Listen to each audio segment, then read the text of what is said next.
Let's play some Sentinels. Fixer. Oh, fickle fans, come on. Oh, you've been quoted out of context. You must be a famous person now. I am a famous person now. But we're gonna win. Unless the environment kills us. So yeah, I could have waited and We have taken... damage! Grand Warlord boss! I did not think that would work out, but it did. Well done, team.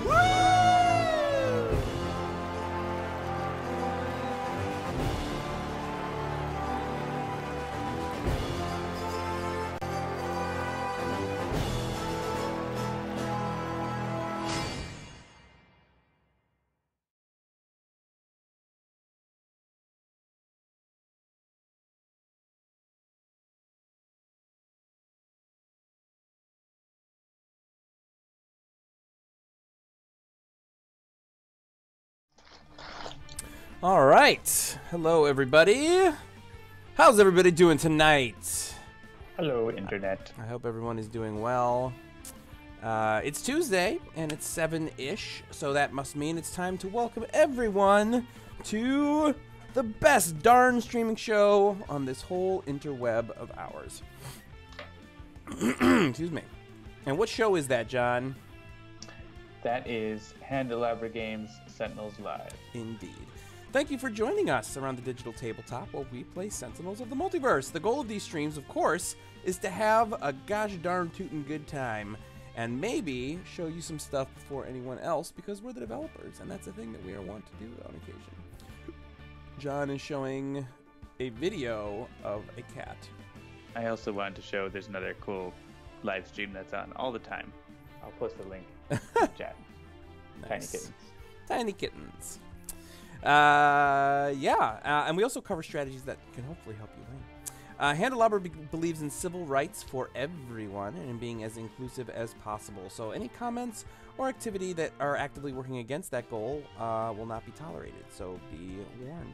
If you enjoyed the show, please do like, share, follow, and subscribe. And be sure to check out all the other shows here at twitch.tv/HandelabraGames. We got Dolphins Dive, which is Thursdays at 6 p.m. Eastern Time. And then we've got Tales from the Archive, which is Sundays at 7 p.m. Eastern.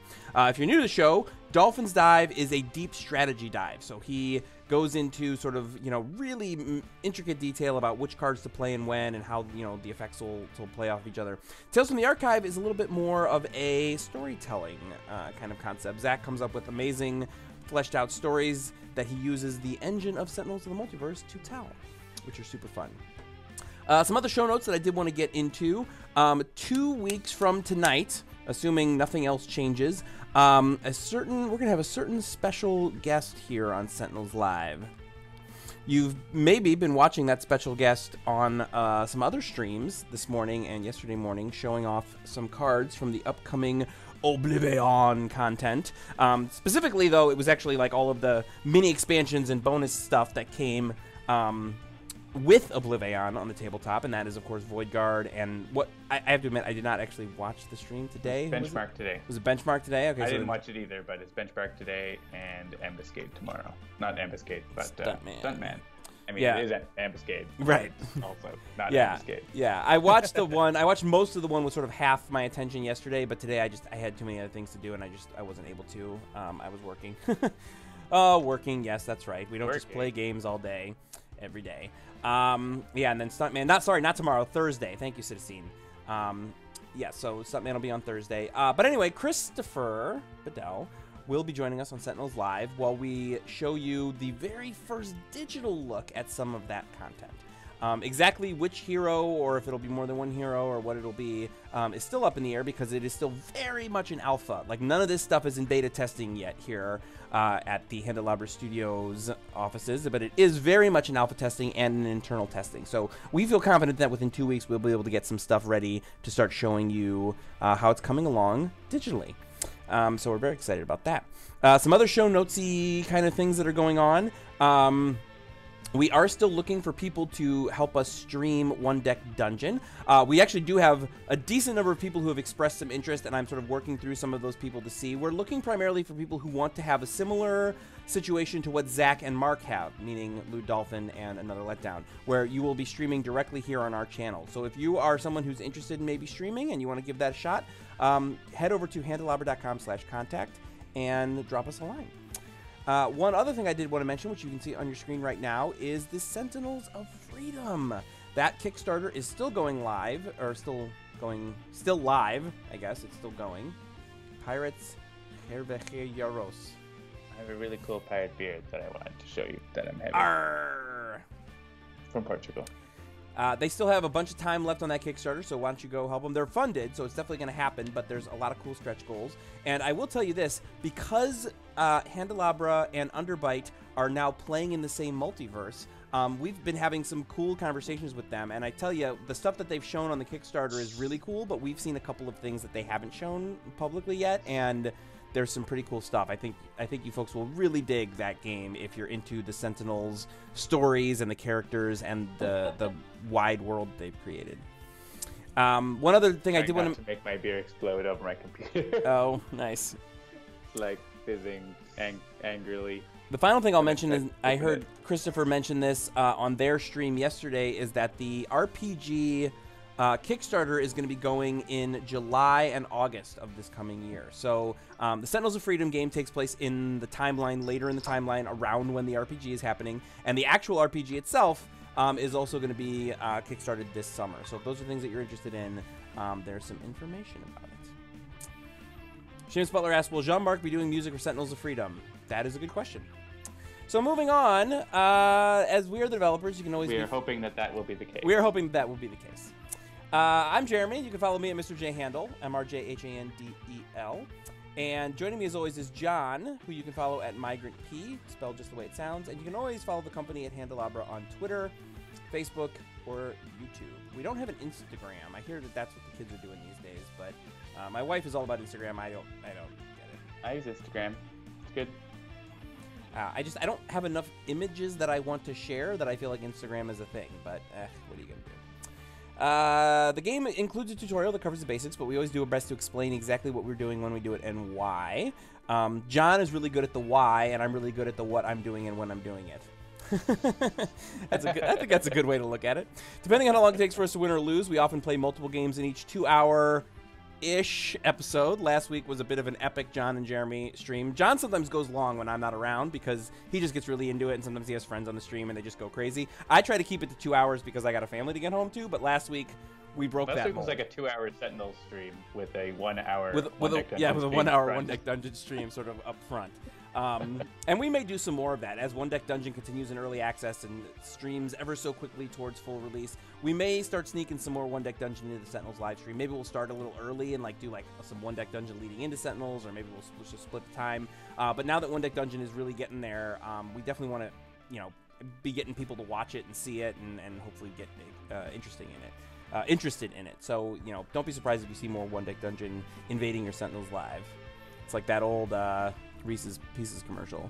You got your Sentinels live in my One Deck Dungeon. You got your One Deck Dungeon on my Sentinels live. Anyway, Sentinels is currently available for iOS, Android, as well as PC, Mac, and Linux via Steam, and always in good old analog cardboard and ink. Check out sentinelsdigital.com for more info and to download and try the demo absolutely free. And actually, I did want to mention, you folks probably saw that we posted an update to our Kickstarter yesterday. I think it was yesterday. Monday. So yesterday. That was yesterday. I mean, it says Wednesday on my screen, but it was yesterday. Yeah. And in that, we talked about how there's a pretty big bug fix update coming to Sentinels pretty soon, the 2.5.11 update. And we're excited to announce that will also mark the updating of the Learn to Play edition, or the demo, if you will. We actually realized we had not updated that version of Sentinels for almost 2 years, I think it was. I mean, it was still serving its purpose, and it was, getting people to download and try it for free and all that, whatever. But, there's been a lot of bug fixes, and more than bug fixes, things like compression and optimizations that just had come into the full game of Sentinels over the last 2 years, but were not in the free version. And so that will be updated pretty soon as well. All right. I think that's everything I need to be spouting off about. So let's play some Sentinels of the Multiverse. I will be in... I haven't been able to connect to multiplayer, so I that's might not great. need to tether like right away. Yeah. Let's see. I'm gonna go put the phone in the window. Phone in the window, as he do. Be right back. Alrighty. Yeah, folks, if you want to know what the Sentinels of Freedom experience is like, maybe check out Underbite's current game, which is called Super Dungeon Tactics, I believe. It's not just like a skinned game. It's not the same game, just with Sentinels on top of it. But, you know, if you want to get a feel for what their sort of take on tactics can be, you might want to try that, because I think that they've got some pretty interesting things happening. I admit I've only played a little bit of Super Dungeon Tactics. I mainly got it when I found out that we were going to be playing in the same multiverse as them, and I wanted to sort of check them out. But I'm really busy, man. I've got so many things going on that, you know, aside from playing Binding of Isaac on the train and one game at nights, I really don't get to play a lot of XX games. My one game that I play at night right now is Nier Automata, which is because I finished playing my one other game, which was Horizon Zero Dawn. And Nier Automata is pretty great. I was a little skeptical at first. It didn't seem like it was going to be my kind of thing, but it came highly recommended from a number of sources, and so I've been playing that. Jesse C says, I've been thinking about trying Super Dungeon Tactics, though I'm kind of leery of Steam-only things. Yeah, well, I can understand that. That game is actually going to be coming to consoles pretty soon. So if you don't want to play it on Steam, hang out, because I think that they're bringing it to all 3 consoles sometime this year. Yeah, still not connecting to... John is in like an Eastern Bloc country or something. No, he's not. He's in like full-on Western Europe. Portugal. So I don't know what the issue is, but I mean, it's crappy DSL, so you can have crappy DSL anywhere in the world. The good old digital subscriber line. Yeah, so I'm going to quit Sentinels and tether here, so I might pause on Skype for a second. Nugapar says my laptop can't do Steam. That's interesting. Why can't your laptop do Steam?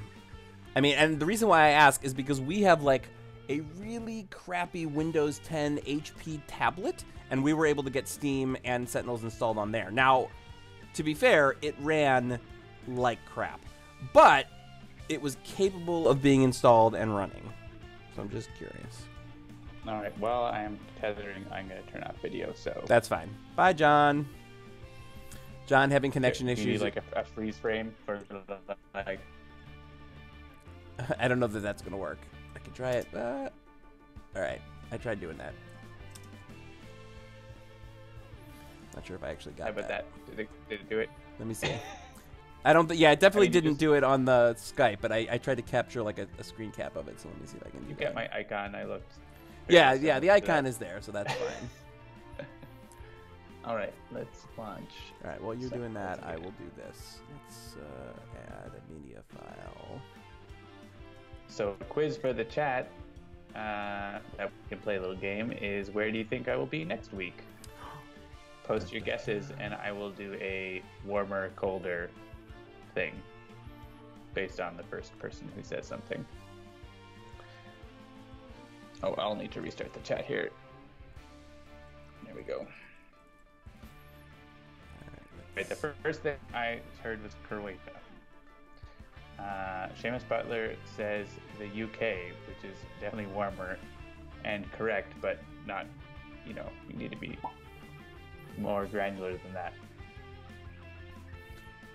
All right, we should have a cool picture of John giving the thumbs up for everybody now. So yes, Seamus Butler is correct, the UK, but where in the UK? Where in the UK is Carmen Migrant PTO? Z says London. That is not correct. Edinburgh, warmer. Scotland. Indeed, Scotland. But where in Scotland? But where indeed? Not Myanmar. That's not the UK. Cytosine misspells Glasgow and is correct. Hey, Glass cow. glass cow. Watch out for those glass cows. You don't want to knock them over. We should play La Capitan in honor of my pirate beer, which I'm putting up to the camera, which is turned off. All right, I'm fine with that. Or a team game with Team La Capitan. That's kind of too, because I don't think we played team very much lately. Sure, let's play team. And we'll add a La Capitan in there. And I'm not playing as an Argent Adept. Yeah, so I actually did want to give everybody an update on my current level of podcasting. I'm currently in the Grand Warlord Voss episode. I'm about maybe a fifth of the way through that one. So yeah, I'm still almost a month behind. But I did step out of the organizational strategy to listen to the GTG Origin Story episode, which I only just realized came out on my birthday, April 5th, which I was very excited about. And, yeah, I'm going to play this Legacy and this Ra. I like it. And I was very excited to hear the whole origin story of Greater Than Games, especially because I know some of it, and obviously they also talked about some things that I mentioned here on the stream as things that was like, oh, am I not allowed to talk about this? And people were like, oh, don't worry about it. They talked about it on the thing. And so, yes, they did. So that was good. All right, so we got La Capitan, and it looks like we've got Legacy Guise, Ra, and Nightmist.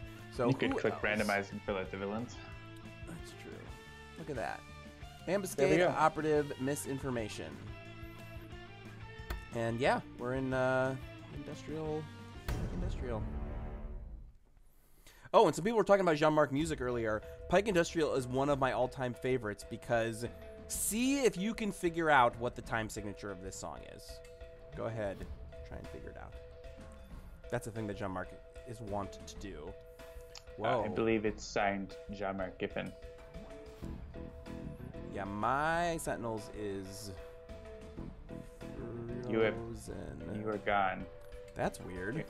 You're not in the game now, according to what I see. It says you're back now. Here I go. I'm back now. Yep. Que hora es chiquito. Look at all the shiny things under this new time as to plunder. We fight for what's right. Gotta make Dad proud. All right, so this is definitely going to be one of those streams where I defer to John quite a bit because I've played quite a few team games, but in terms of strategizing a team game, like I am at my wit's end strategizing against a single villain. And so knowing what all four of them are going to do at any given time and also then preparing for all that is a thing that I'm not very good at. So let's talk at least about what the heroes have. Legacy, and this is of course young Legacy, so she's got her Atomic Glaze. Legacy deals 1 target 3 energy damage. She's got a Backfist Strike, Inspiring Presence, Lead from the Front, and Surge of Strength. So a solid opening for this Legacy. We got a couple of blatant references. I can do that too, and look what I found for Guise. Ra has got a Flame Spike, a couple of Living Conflagrations, and some Scorched Earth. And Nightmist, who was very popular last week, and I heard a lot of people chatting about her on the chat yesterday. Amulet of the Elder Gods, Enlightenment, Heedless Lash, and Mists of Time. I even posted a picture of Krista in her amazing Nightmist cosplay from PAX last year. All right, so, yeah, should I hit start game, or do you want to talk about what each of these villains does a little bit first? I already pressed start game, so why don't you go ahead? All right, so we got Chiquito out, Glamour, Aedo So Practitioner. Chiquito will steal cards whenever we discard them and then block damage to the Capitan or himself with those. Right. Glamour is actually the biggest problem because Glamour causes a lot of redirection of our damage. Right. We'll need to deal with her. And you should listen to the Ambuscade letters page about Glamour and what she means in this deck. Yes, yeah, I remember that. That's interesting. Are we not going to talk about it from a spoilery perspective? I mean, I don't know. We don't have to talk about it. We could say go check it out. The Operative basically goes after the lowest all the time. Misinformation has played a couple ongoings. Internal Collapse is not too problematic. She destroys an equipment card. If she doesn't, then she just destroys the card. So we basically just don't play equipment, which isn't that hard. Yeah, she has some pretty terrible ongoings, but right now it's okay. Oh, and we also have chronological hotspot, which is sometimes exciting, but also sometimes bad. It lets us get more ongoings into play at the cost of taking a lot of damage. So I'd probably vote for Legacy to take this damage because Ra is going to be hitting himself a lot. That's fine.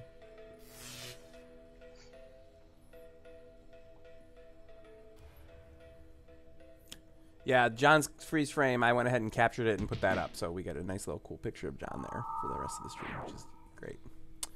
All right. That's pretty sad for Legacy's turn. Oh, that was brutal. Yeah.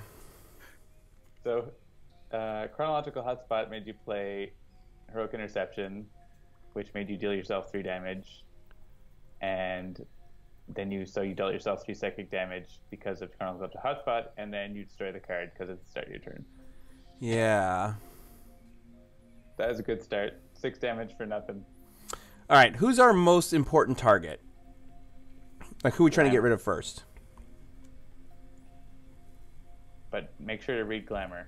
Yeah, I had her up. So the first time a Nemesis card would be dealt damage by a hero target each turn, redirect that damage to the hero target with the highest HP. If Tachyon is active in this game, hero cards cannot redirect damage. So, no Tachyon, so we don't have to worry about that. So multiple instances of damage is really good. Yeah. But the first one you do is going to hit a hero. So, like, if you use Back Fist Strike, for example, that 4 is going to go to a hero. Yeah, I mean, I was looking at, like, either Inspiring Presence or Surge of Strength. Obviously, Inspiring Presence could be better once everybody else can benefit from the healing on it, but I feel like, I don't know, maybe with the fact that the first redirection is happening, maybe we want to hold that in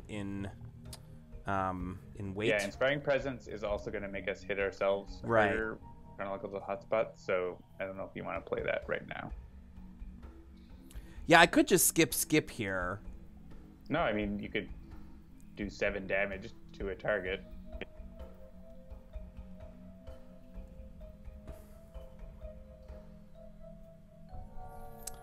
Why wouldn't you do that? All right, again, talk me through how that's going to happen. Because if I play Back Fist Strike and it gets redirected to me, that's not the one to do. Glamour redirects damage to Nemesis cards. There's only one. It's Glamour. You could attack Chiquito. You could attack any of the villain cards. Oh, I see. Okay.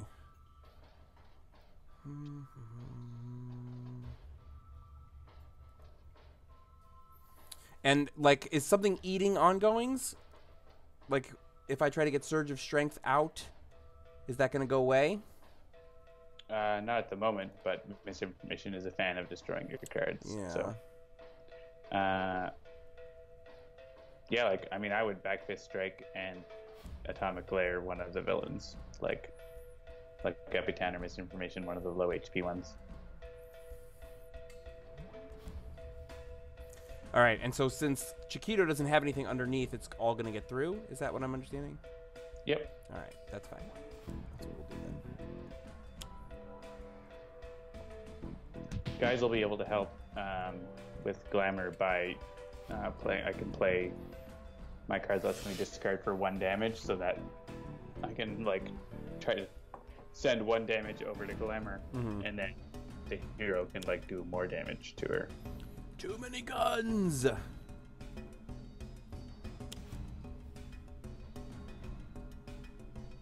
Desert Eagle.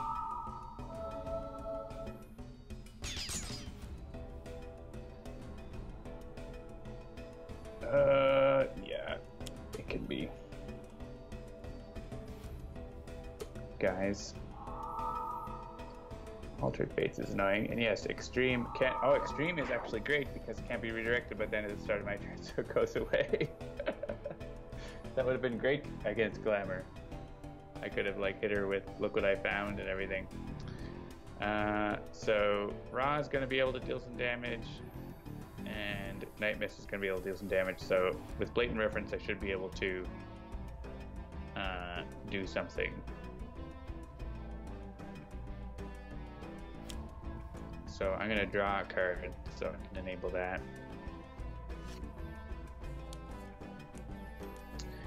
And deal a damage to, sure, like Capitan.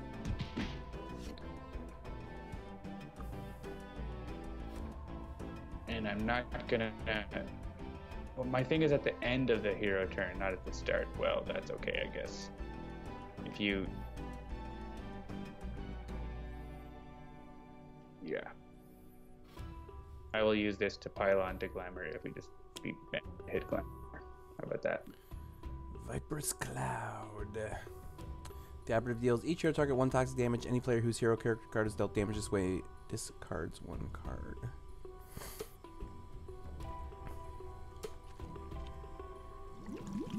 Skype is warning me. Skype is warning me of a poor network connection. Uh-oh. That's me.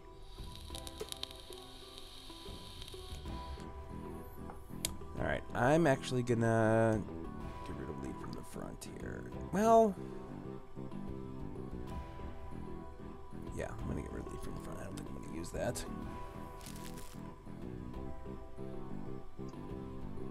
Alright, I don't think I want the other blatant reference right now.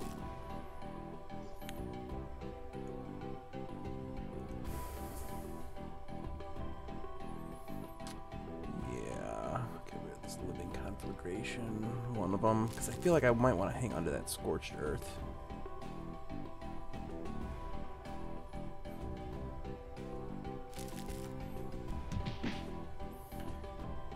All right, everybody, keep it together in chat. All right, it's a family-friendly show.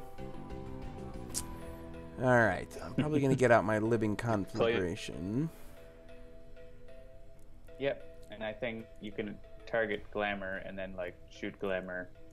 Like if you target Glamour, one of us will take damage, but like then you'll be able to hit her. We'll be able to hit her twice. Seems worth it. She's not too much of a danger now, but dangerous.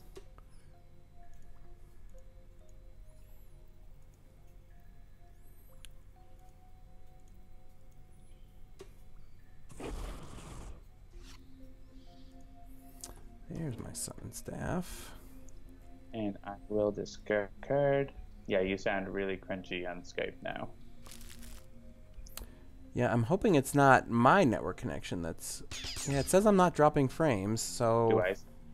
Do I sound crunchy? You sound fine, but the game itself is actually a little slow. Like when I vote, it takes a second for it to show up.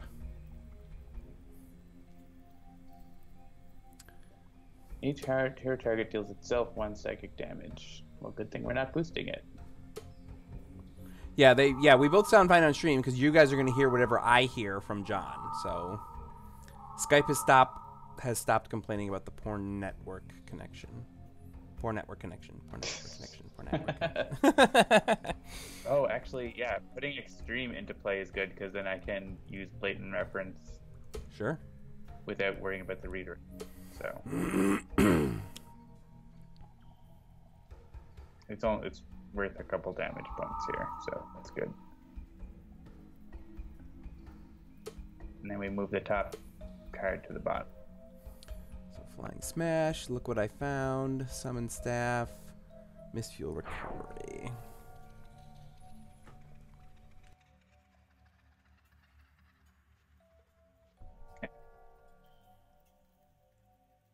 So this card's getting destroyed, and we can put our trash into our hand.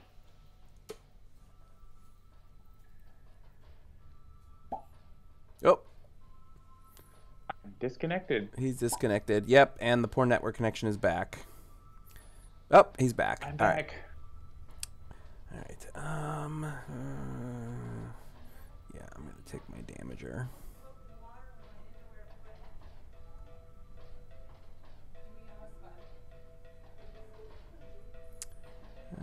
Yeah. May as well take something. Hey.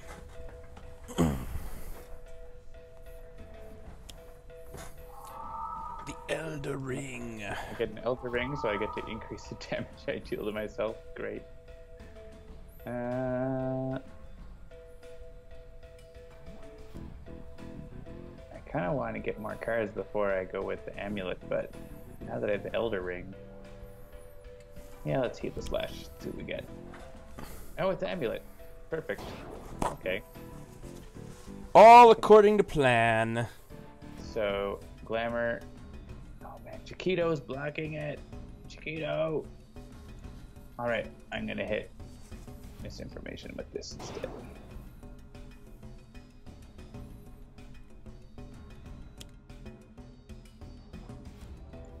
And yeah, I want more cards, even though. Do I want to discard to redirect the 3? No, I need the cards. Because I could use Elder Ring's power instead, but. And Guise can discard. Chiquito steals it, of course, but I get to hit Glamour. Extreme. Chemical explosion. Oh, hey, this is going to take out Glamour for us. Awesome. Because she only redirects hero damage, so. Yeah, well, let's hit Glamour first. Yeah, even if it's not going to matter, I wanted to hit her first. We should hit Chiquito first. Usually you want to hit the monkey first, make sure. But it's not going to matter this time. But it's like that's one of those things that's like, let the Wookiee win. It's hit the monkey first. Yeah. Same kind of concept. And I think we can just choose for me here. I'm going to get a redirect for Nightmist, but... Sure.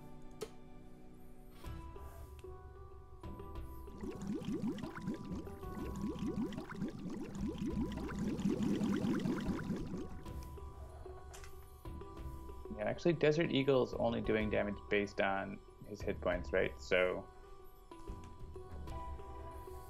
that's not a problem. So maybe I will spend 2 cards to redirect this damage. Yes, Chiquito. Damn it. And I'll redirect it over to Misinformation because she's pretty easy to kill. She doesn't play the ongoings that stop her. Or stop her from being destroyed and stuff. Off tiempo. Alright, so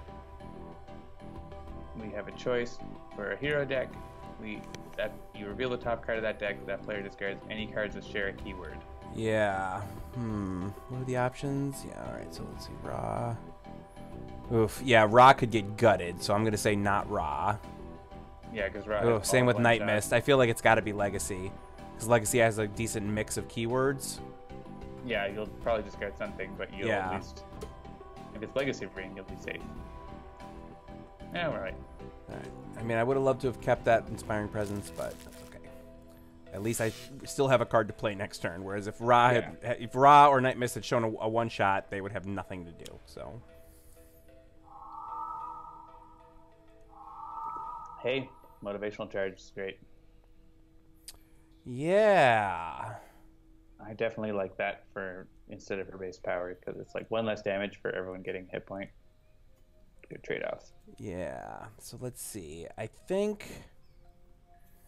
All right. So Chiquito is fully in things. So so what I would probably do here, if I was playing solo, I would bolster allies, and that would be that. But I'm wondering if the Backfist Strike against like Misinformation and then Motivational Charge is the better play here. What say you? Yep, I think you've got a Nemesis bonus. Yeah. And like knocking her out is a good call. So great. All right, so I'll hit her with this, and then Motivational Charge to heal everybody up, and probably hit her again. Hopefully we can get her out pretty soon. Yeah, we can get her out before she goes, which is good. Her flip side is actually like helpful to us. So yeah, what's her flip side? Every player discards a card and draws a card. Oh, okay. Yeah, cool. Yeah, I could take out Desert Eagle with that 1 damage, which is probably worth it. So I'm going to, I think, discard. I can do that too. JCC says, yeah, I needed to go back and listen to Letters Page. Original plan was to listen to Letters Page while playing Battletech until I realized my attention couldn't split that far. There are definitely several earlier Letters Page episodes that I listened to while either playing a game or doing something else that I thought I was paying attention, and I've since realized that I was actually not paying attention. Yeah. So now I try to be a little careful. It needs to be there needs to be a specific amount of something that I'm paying attention to. Like, I can't be doing nothing and listen to it, because then I'll start like daydreaming or thinking about work or whatever. And I can't be playing anything that requires too much thinking. So it needs to be like walking or riding a bus, or even like riding a bus is like borderline. Like walking is the perfect thing, because like I need to pay attention to my surroundings, but like I can still listen to it. Yeah, honestly, for me, my best case scenario is listening on the train while I play Binding of Isaac, because I don't actually have to think about Binding of Isaac. So that's good. But if I'm trying to listen while I'm working, that is a huge mistake. So I never listen to any podcast while I'm working. Because, like, I flirted with that for a while. Yeah, it just doesn't work.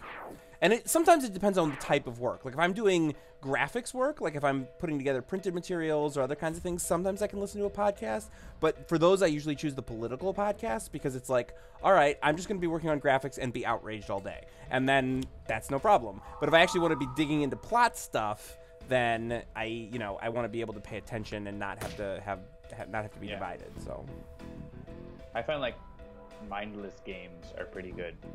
Like Animal Crossing, or like something that's just like tapping and doing so like 2 dots if I'm on the train, or Binding of Isaac. But like I wouldn't listen to podcasts while I'm playing Nier Automata or The Witcher or you know, Fallout or something like that, where like there's plot and dialogue and things like that. Yeah, definitely not. All right, out comes Mayor Overbrook. Discard the top card of each hero deck. Well, that's just going to happen.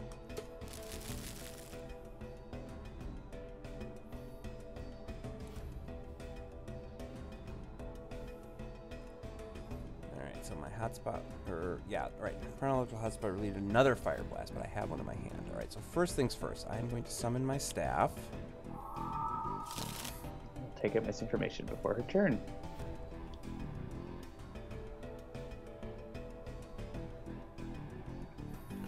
I can do that with Staff of Ra, yes, because if I Staff of Ra, I will heal, and that'll boost my damage, so I can use my base power to take her out for 3. Excellent.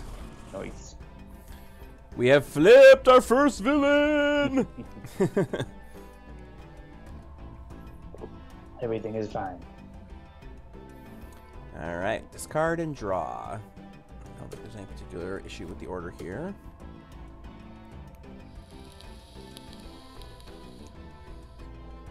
Womp womp.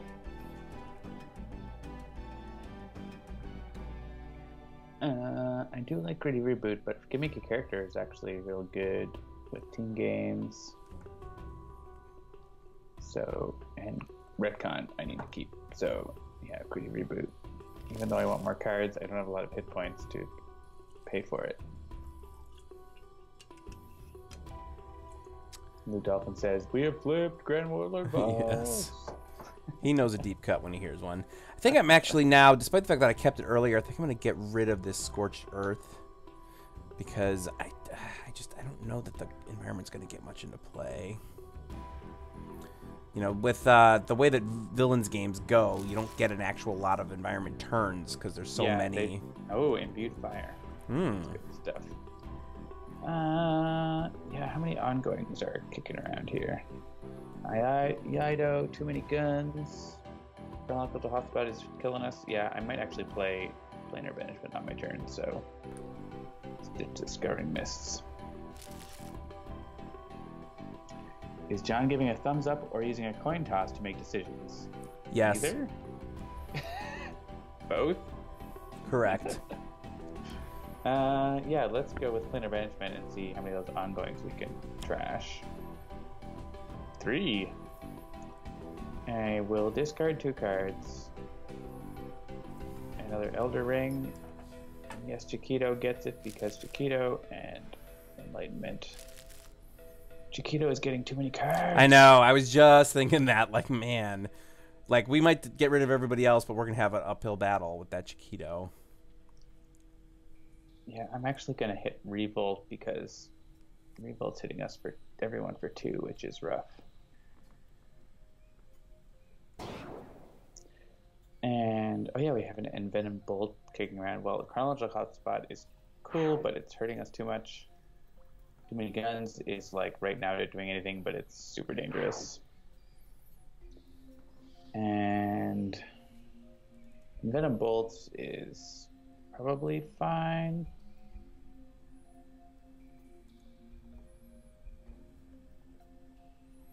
You gotta love how a monkey is one of the most dangerous things in Sentinels.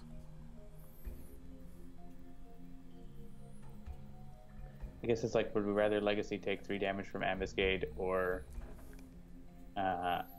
play a card? Because Eido is like usually not, I don't really worry about that too much. Yeah. If Eido is going off, you're probably going to lose. So, yeah, we can take out Venom Bolts. And I'm going to use Elder Ring because I don't want my damage to be increased.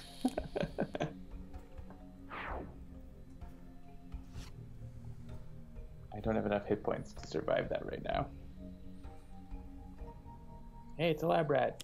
It's gonna hit Chiquito and revolt for us. Nice. All right, what do we want? I mean, we can't easily get stuff from the trash with this team, but we can get Inspiring Presence. Yeah, that would have been my gut as well.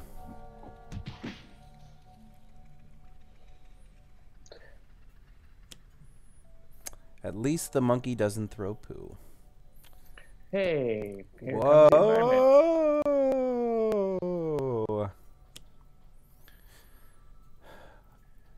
All right, well, there's only just the one, but it's going to boost that one's damage, so that's going to help us. Except they're immune. Oh, So, well, just nothing happens. So, could be worse. Whoa!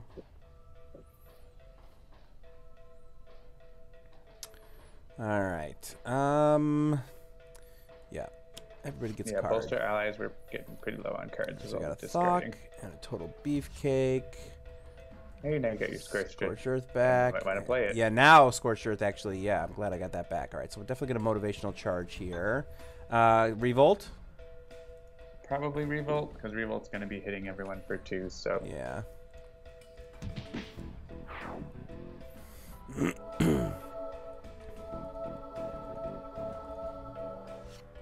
Oh, I guess I have the thumbs up in my little picture, right? So that's why...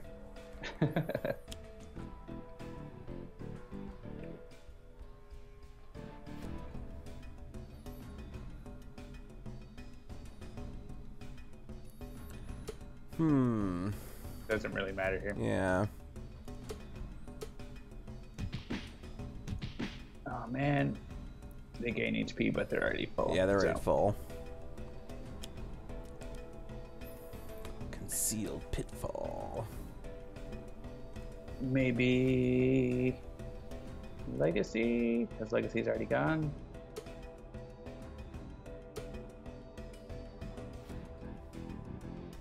And Magman, I can probably redirect. I have,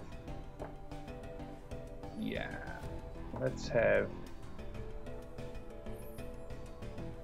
hit Nightmist and I'll redirect.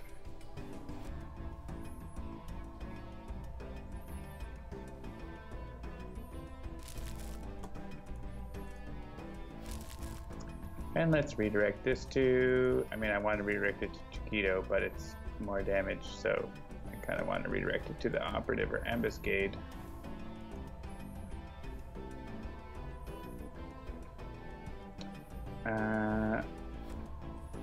Let's redirect it to Ambuscade. Yeah, he's lower, so yeah, he'll be more easily dispatched. And Guise. Well, first let's play Gimmick a Character and see what we get. Hey, did you folks out there in Streamland know that this weekend, on Saturday, it is International Tabletop Day and Superhero Day on the same day? The same day. Man, if someone had a game that both included superheroes and was tabletop adjacent, you'd think they might do something to commemorate something like that. I'm gonna play Total Beefcake, and maybe that will cause Chiquito to get hit more times. And I'm gonna hit Chiquito. Get the card back. Oh yeah, Chiquito has one of her cards because Guise discarded it. Ah. Let's put Nightmist cards in the trash. Maybe I can gain hit points from that.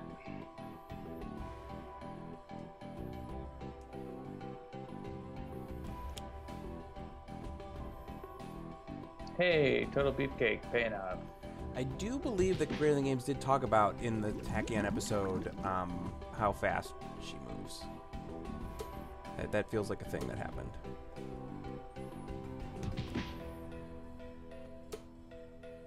And we have all these discardings versus Chiquito are rough. Yeah. I guess that I don't know if that one counted.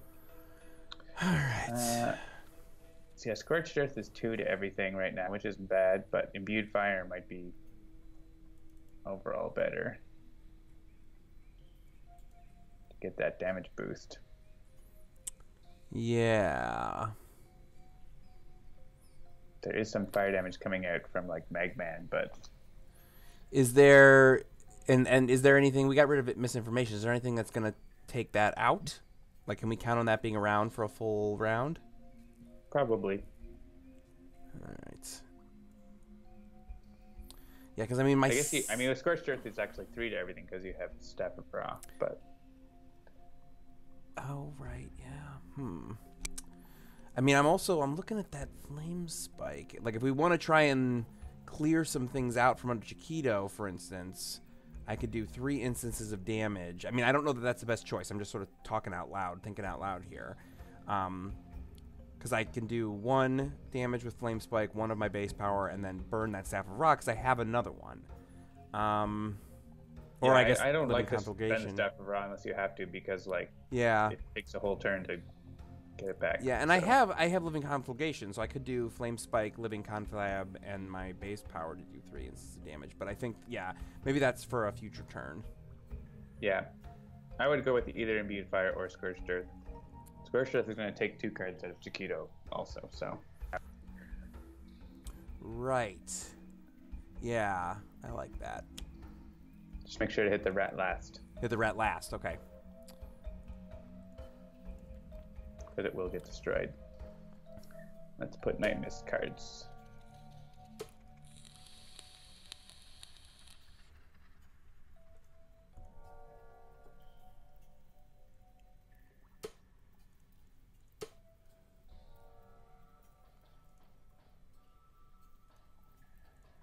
It's funny that Magman is not immune to fire damage. Yeah, you'd think. You think he'd be like, if he takes fire damage, he heals or something.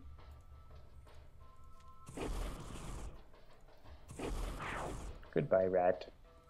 You were helping us, but we killed you. Indeed. All right, I can take out Magman or Mayor Overbrook here. Or I can hit something taking else. out Magman's not necessarily bad, or just like hitting Ambuscade is also fine. Yeah, Magman is... One yeah, card, an 3 Ambuscade. damage. Yeah, an Ambuscade card, I think.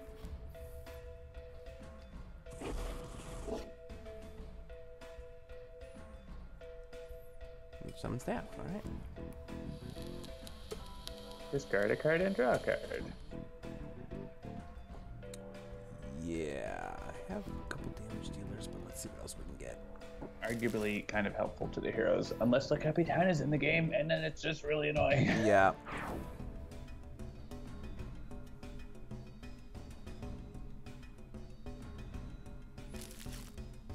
Ooh, I got a best card ever. There you go. That's nice. Alright, I'm going to discard... I think the Staff of Ra, actually, because I've got a summon Staff, and I have one in play. Probably not gonna play Blazing Tornado, are you? Yeah, I guess. Let's see. What is that? 1 target, 3 fire damage. Yeah, I guess that's true. Yeah, I don't want to get rid of any of the others. Yeah, that's fine. I can get rid of that.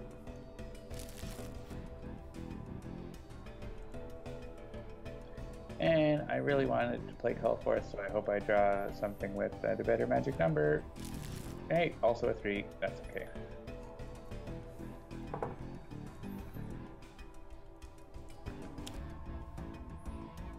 Yes, Chiquito, steal my card. Be a jerk. Ooh, Star Shield. But I'm really hurting for cards here. Will I survive if I deal myself 2 damage without redirecting it? That's the question. I think I'm gonna redirect it. I'm gonna keep the Star Shield and hopefully be able to use it. I really hope I get the thing that lets me discard to heal, because I have 20 cards and almost 20 cards in my trash. And it's not there.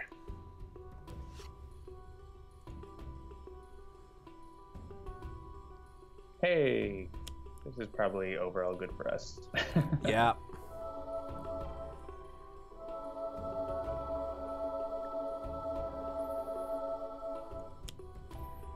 There are no villain ongoing cards. Destroy total beefcake is like not really doing much unless you want to give up another of your things. I mean, I think motivational charge is good. Yeah, I want to keep motivational charge. I'm okay with losing living conflagration if we have to, but if you're not using total beefcake, I feel like either one is fine. Yeah, I'm not sure anything's actually targeting Guise right now, so and it's gonna destroy itself anyways. So, and play the top card of Guise's deck. Like, yeah, let's just do that. I mean, we could otherwise play the top card of Ra's deck. That's what this does, right? So, also check out the sweet artwork on that card. Yeah, I'm gonna pop that open actually. Yeah, this is one of the arts that actually they've covered this, maybe not in the recent episodes, but they did literally in the recent episode. They did a Desperation episode about Dark Watch. Oh, okay, cool. Yeah, I was gonna say, like, they mentioned a little bit of this in the episodes that I've read, but I haven't gotten to that one yet. So yeah, this is one that caused that's all about the right hand side of this image. Nice. Yeah, it came, this caused a lot of stir when this art came out, and people were like, "Oh my goodness, what is all that?" Very, very cool stuff. Yeah, I mean, either one could be great. So, Sockfoot 2000 says, Jeremy looks like the man at the secret lair helping out, but this game make you feel like the hero yourself. Christopher have been getting better at that as time goes on. I can't wait to play Stuntman. Yeah, I'm excited. I've looked over the decks of all of that stuff, but I haven't actually played them yet, because I typically these days I don't play content until it's playable in the video game. Because, well, I mean, I could have been in the testing group if I wanted to, but it's just not a thing I would ever probably do. I just don't have the time for it, unfortunately. So the first time I will play them is probably when I play them on the stream with everybody in a couple of weeks. This guy's ended up getting damaged anyways, so just took it. He ended up getting super ultra kawaii, but he doesn't have enough cards in his hand, so nothing's going to happen. All right, so I feel like... So that super cool Trisolvent, that's not going to do anything because of the biomimetic so. Okay. Yeah, I mean, I'm either backfist striking or thocking Ambuscade. I guess it's just a question if I want to draw an extra card or not. I feel like I should probably maximize damage. That's up to you. Yeah, I mean, if I've got what I want to play, so I'm going to do this. And I'm going to hit Ambuscade for 3. And then I'm going to motivational charge everybody. And hit Ambuscade for 1 additional here. Sure. We're chipping them away.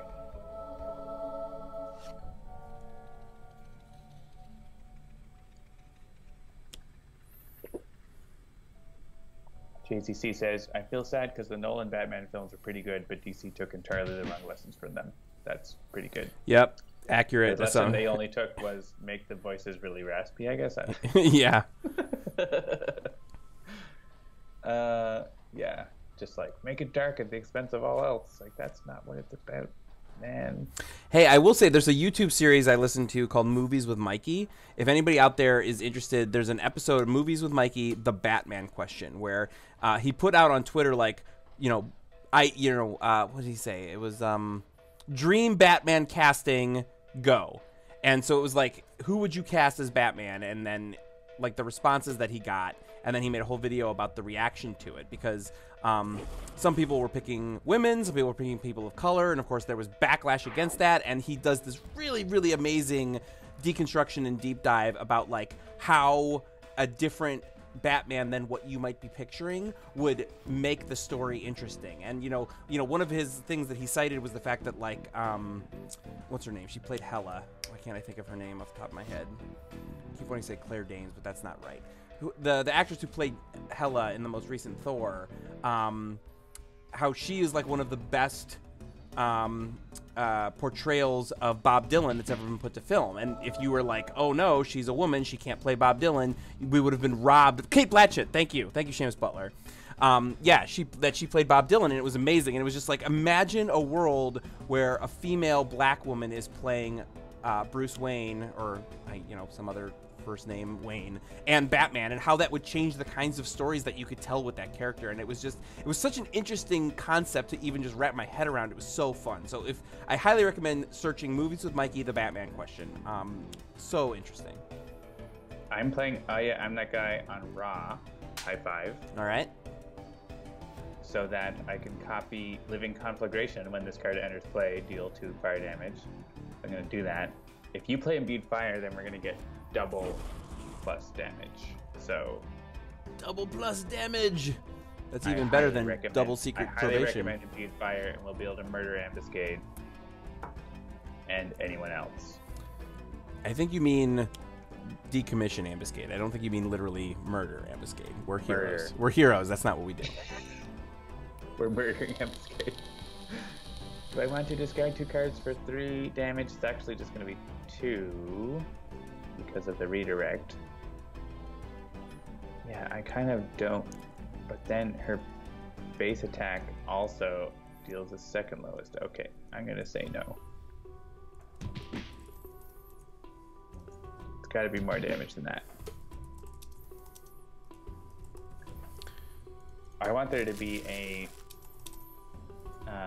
Batman Beyond movie. Batman Beyond is really cool.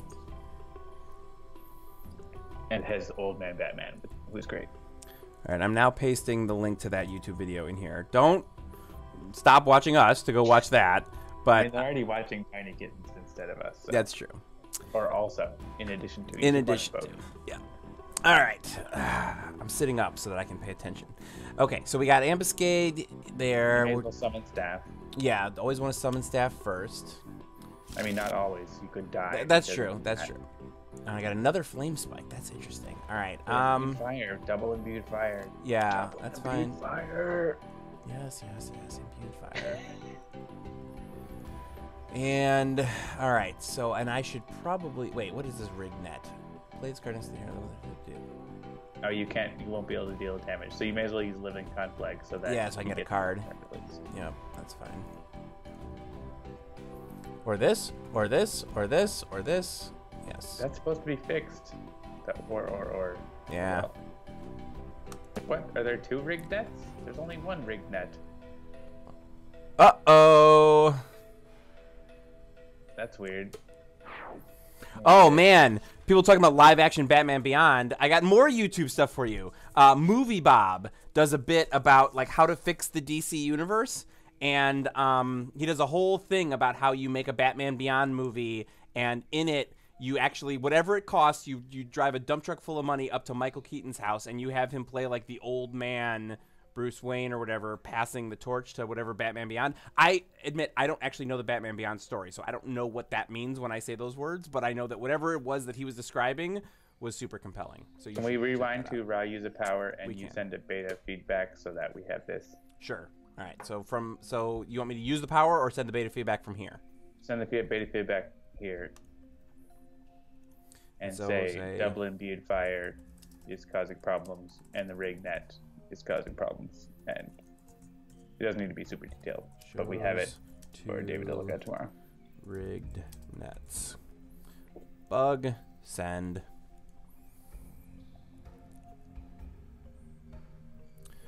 Give this a second. Also, Avengers comes out tomorrow. Oh yes, I already have.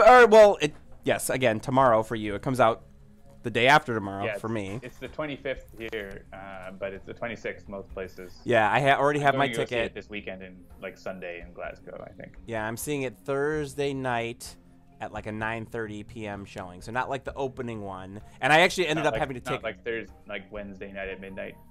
Right. Yeah, it's Thursday at like 9:30 p.m. and I ended up having to take a really crappy seat. I'm literally like all the way to the left in the back, the absolute back row, because I was like, I don't know if I'm gonna get to see it the opening night or not, and so I kind of pulled the trigger late. But I am gonna get to see it, and I'm very excited. Actually, there's probably people here in Portugal watching it right now because it, like, the 25th is the release date here in Portugal, so it's midnight showing right now. So nice.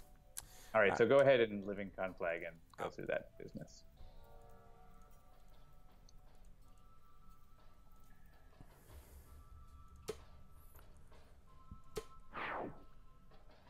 Yeah, it shouldn't ask you about changing the damage type when they're both the same damage type, and B, I don't know what the hell's going on with Rignet.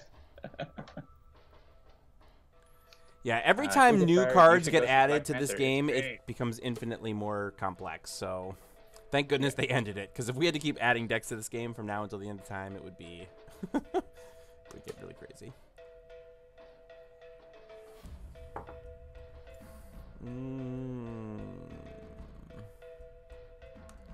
Yeah, I'm not gonna use this.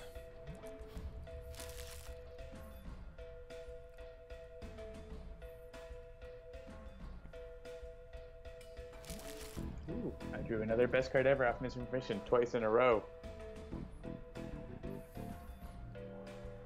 Yeah, Citizen, good thoughts headed your way. Hope your friend's surgery goes well. I had to go through that recently with a loved one, and even if it's meant to go well and there's no reason to worry about it, there's always the possibility of complications, which we had to deal with, and luckily we came out of it on the other end just fine, but it is always difficult to worry about, and so thoughts go out to you. Hope it goes well. Too many good cards. I know. Ugh, I'm gonna get rid of these flame spikes. I'm not gonna use them all. Yeah, you need like some way to play all your cards. I know. Because they're all great. Oh, there's that Mistfield recovery. Yeah, JCC says I'm shamefully behind on my movie watching. I actually seen probably more movies in theaters this year than I have most recent years up to this point. Like this year, I've already seen Black Panther.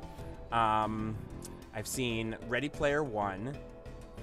I've seen at least two others. Why can't I think of them? Oh, I just saw Blockers, which, you know, it's like Rooster Blockers and not Rooster. I think you can imagine what it is, which was really good.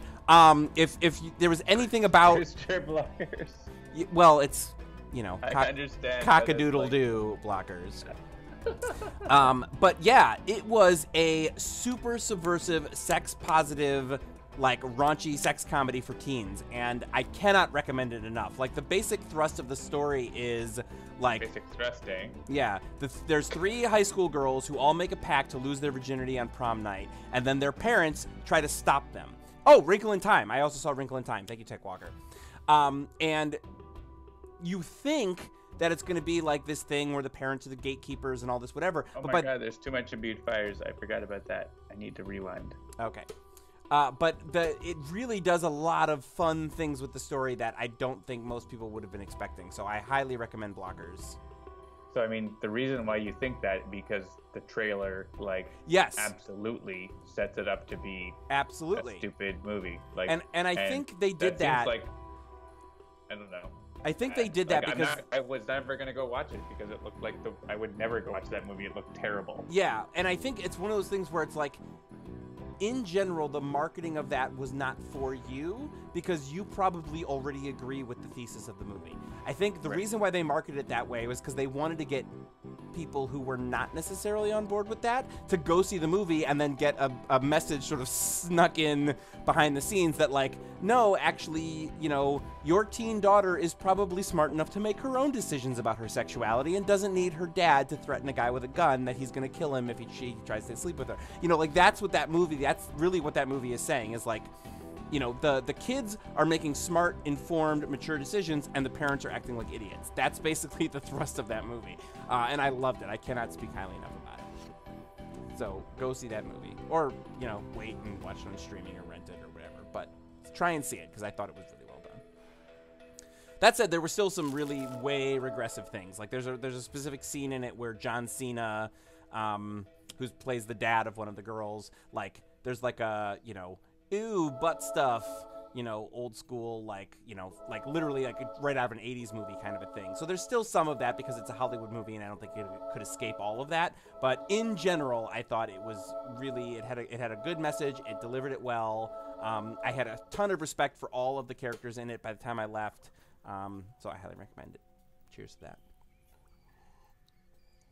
So why did you go see it? Did you not know anything about it? Like, you wouldn't be in the target market that the marketing would work for. No, I actually, again, I watched a Movie Bob review of it, and he was like, I was pleasantly surprised by this movie. And so I pitched it to my wife. I was like, hey, you know, we ended up with a night where we could go see an early movie, like a 5:30 movie, because we were trying out a new babysitter who was checking out the kids and taking care of them, like, earlier. Normally, we don't go out until, like, 7, in which case it's like, well, are we going to see a 7:30 movie and then not eat until 9:30, which is usually a non-starter for us?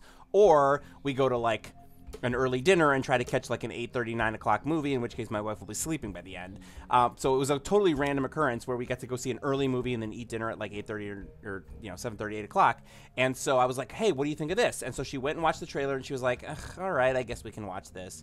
And then we went to see it. It was good. So this is where we find out I should have played Mistfield Recovery. Oh well. All right. It's too late. We're reshuffling. Yep. The Capitan is like rough this game. All right, reveal the top cards. Okay, so we can do them one at a time in case we care. So, take down, excellent. Back on top. Selling out, back on top. Inferno discarded, and Heedless Slash discarded.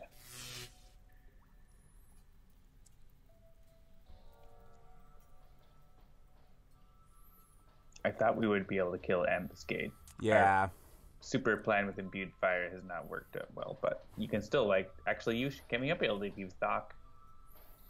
Like, you're still going to do, like, 4 damage. Mm-hmm. And then, yeah, Motivational Charge will finish it off. That's true.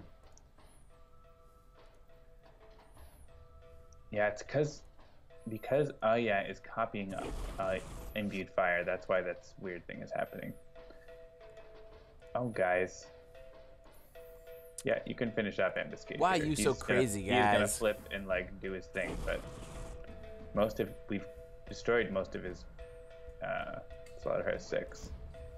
I think we might just have Ray Manta. Actually, no, I discarded Ray Manta with Guise, so. Were there none came out? They all came out. Yeah. All of the Slaughterhouse 6 came out during the game. That's very unusual. Oh yeah, and Imbued Fire is going to let me redirect this and kill Magman with his own face. Yeah, Magman. So yeah, Mistfield Recovery is now basically not useful.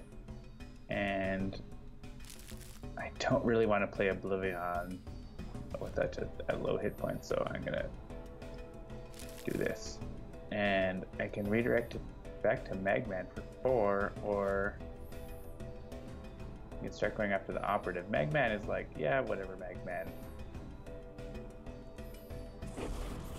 Yeah, so some definitely MCU conversations happening in the chat. I've watched. Yes, I know. You say Oblivion instead of Oblivion all the time.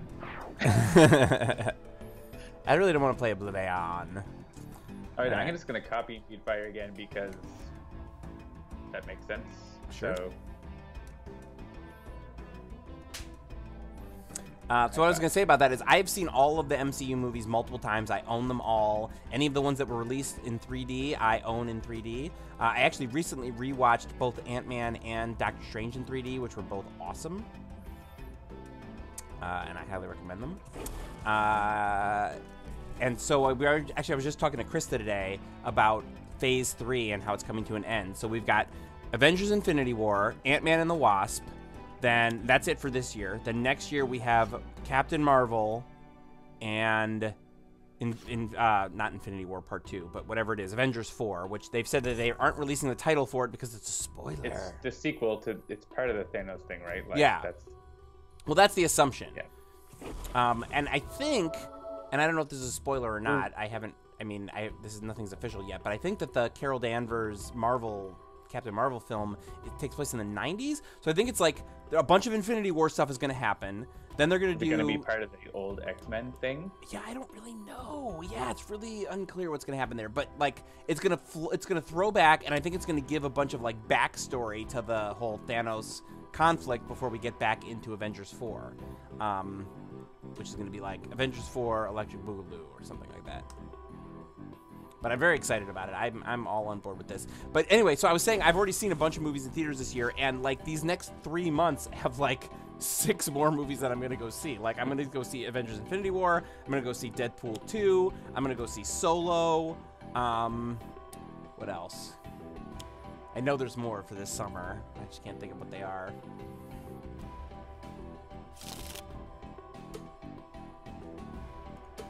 Yeah, it's like Hollywood was down for the last couple of years in terms of ticket sales, and now they're gonna start bringing it back this year. I've definitely been to the theater more often than I have been in recent years, and I'm gonna keep going. I'm really interested to see how Solo turns out, because that movie had a really sort of problematic production, so we'll have to see if it ends up being pretty good. The marketing has been rough. Yeah, the marketing has been rough, but I'm definitely still interested. Like, even if it's not a story about Han Solo, the Han Solo that I remember, I'm still interested to play around in the Star Wars universe more. So Scorched Earth, you don't have as many targets, but it still might make sense. Yeah, that's what I was looking at. Either that, yeah. There are 3, and it's like +3, so it's like 6 damage to everything. Even though with Chiquito, it doesn't actually do that much, but still. Yeah, I'm fine with it. Solid. Just hit the rat last again. Yep.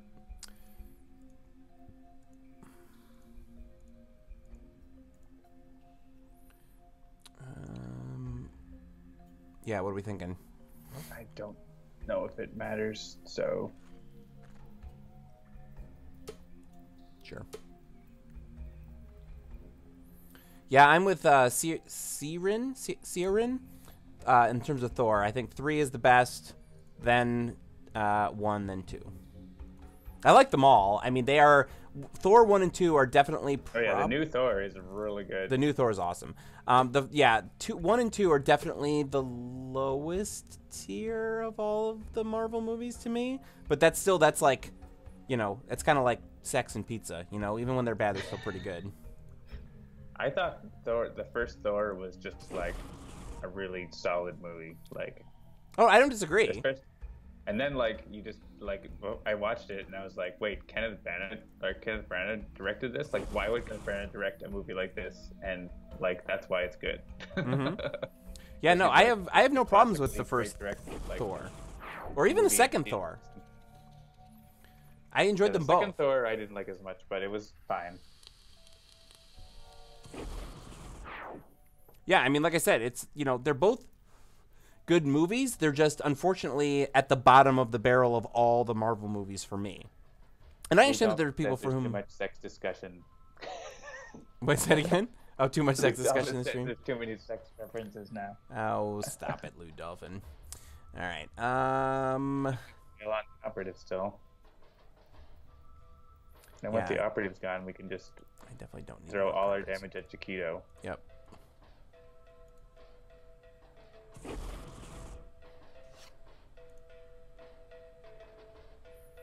Nugabar says, my issue is I like the space fantasy vibe of the first 2 movies a lot. Yeah, no, it's funny, like, I don't remember who it was either a YouTube video or a conversation I had with a buddy or some kind of something where it was, hang on, I gotta look at which card I gotta get ready. I'm gonna get this. Probably not Next Evolution. Yeah. Yeah. So the Thor situation is a lot like, Stone Temple Pilots. Now stay with me here. Stay with me here. All right. Stone Temple Pilots, their first couple of albums, everybody was like, man, they're just trying to be like Nirvana, or they're just trying to be like Pearl Jam. And then they released an album that was nothing like any of their previous stuff, and they were like, man, now they don't even sound like Stone Temple Pilots anymore. And so it was this thing where, like, the first couple albums, it felt like they were too much trying to be something else, and then they tried to do something totally different, and they were like, but now they don't sound like themselves. And that's kind of what I've seen some conversation about Thor, which is like, Thor might not have really had much of a super clear identity in the first two, but the third one was so different that it didn't even feel like a Thor movie anymore. And so I could see that argument. I absolutely can. I loved it because I like that sort of winking at the camera, goofy, piss off ghost, you know, like that stuff. Like that is really funny to me, and I really enjoyed it. And I think that they were underusing Chris Hemsworth's comedic abilities in the first couple Thor movies. Like, he was playing too much of a straight man when he clearly had the ability to do comedy. And so I'm glad that they did comedy in the third one, for sure. And if you ever read Thor in the comics, like, nothing in the movies is, like, weird. Like, there's crazy stuff in Thor. Like, from the comedy to, like, the nonsensical to everything. Yeah. I mean, that goes for all comics, really. Like, yeah. All right, I don't know. We're just getting rid of cards under Chiquito. That is actually really handy for that. Yeah, totally.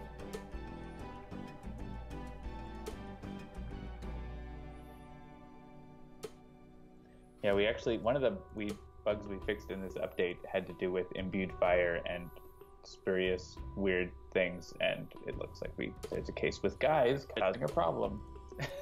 What? Surprise. Guys causing a problem? That's ridiculous. That would never happen. Yeah, Chris Hemsworth in Ghostbusters, the chat's talking about, he was great. Oh, he was hilarious.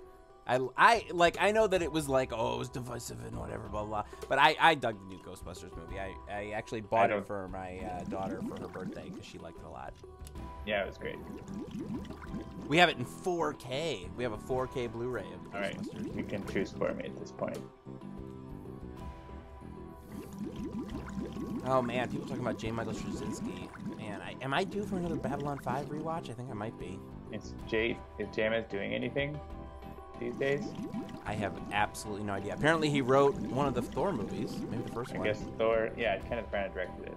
I guess JMS wrote it. I didn't know that.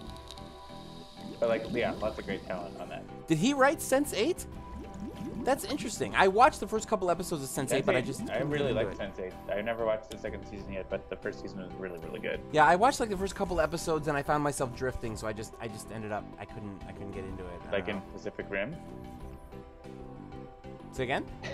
Drifting like Oh, Jaeger? Yes, that's exactly right. I found myself drifting. My daughter and I were drift compatible, and so I did actually. That's the other movie I saw in the theaters this year. When I was at GDC, I also watched Uprising like last week. When I was at GDC, I went to see Pacific Rim Uprising in IMAX 3D at the Metreon right across the street from GDC on the last day after everything had closed down, and I was looking for something to do for a couple hours.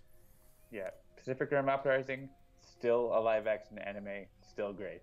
Yeah, I really dug it. And in fact, it's interesting because I watched some of the first Pacific Rim. I had it on in 3D, and my son came down, so I gave him some 3D glasses, and I let him watch it. And the thing about my son is that he likes big robots. He doesn't like big monsters.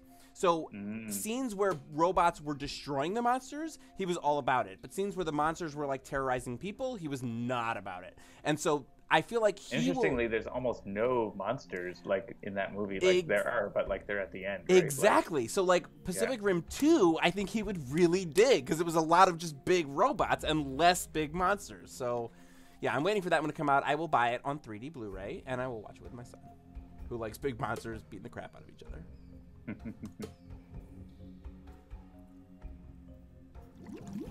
Oh, the real Ghostbusters, yes. That's actually, might not still be, but it was on Netflix for a while. Jameis did the OG Ghostbusters cartoon. I didn't know that.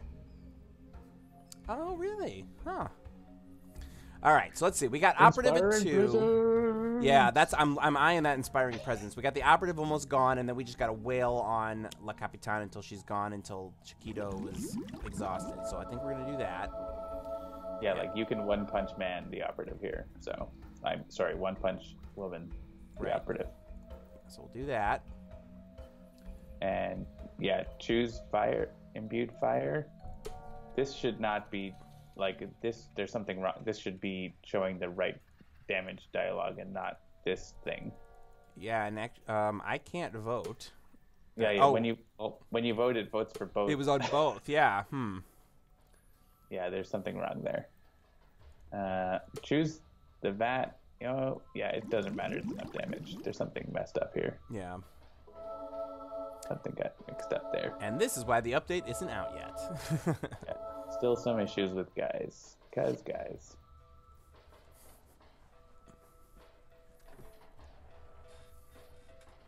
And I always was confused why Egon became blonde on the real Ghostbusters versus brunette in the series. I like the fact that they each got different color uniforms in the real Ghostbusters, but I did not. I grew up with the cartoon. I didn't know about the movie until like I was an adult. Yeah, that's what I'm saying. The real Ghostbusters, that was the name of the cartoon. And the reason for that is because the movie until later. Somebody actually owned the trademark for the Ghostbusters or Ghostbusters in animation, and there was like a whole separate series that was that on animation. I'm going to go ahead and retcon that VAT so that it stops having that really annoying problem. Or actually, yeah, it's the VAT that is the toxic that's causing the problem. So just going to retcon that just to keep things moving along here. That's fine. And we can say cheese on Chiquito because of the imbued fires. And we can put thing into the trash. Cakewalkers. Yeah, I'm gonna hold. I've been thumbs up for Slurpees the whole time. And yeah, Super Ultra Kawi. I don't have a lot of cards, so I think Total Beefcake is gonna help. Don't hate me because I'm beautiful. And let's draw a card. And hit Chiquito. And I think this is gonna come down pretty quickly now that there's just Chiquito. Yeah, I agree. The monkey can only hold out for so long.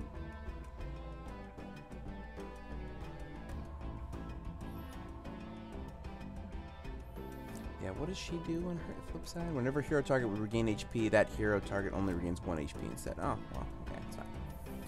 All right. Yeah, I feel like... Yes, yeah, thank you. Okay, I agree. Definitely Flame Spike is the way to go here. So we'll... Yeah. Chiquito... And then throw everything else at Le Capitan. Yep. And so we'll do... Yeah, I might actually... yeah, see, this is where I always get bogged down in the math. It's like, do I throw the do I throw the staff at her to do a little bit more damage? You'll do more damage over time if you don't throw the staff. Yeah, okay. Oh, right, yeah, we got all these boosts and stuff. Yeah, that's fine. Because you'll be able to use Flame Spike next turn. Yep. And like everything is +1 versus not being able to do that.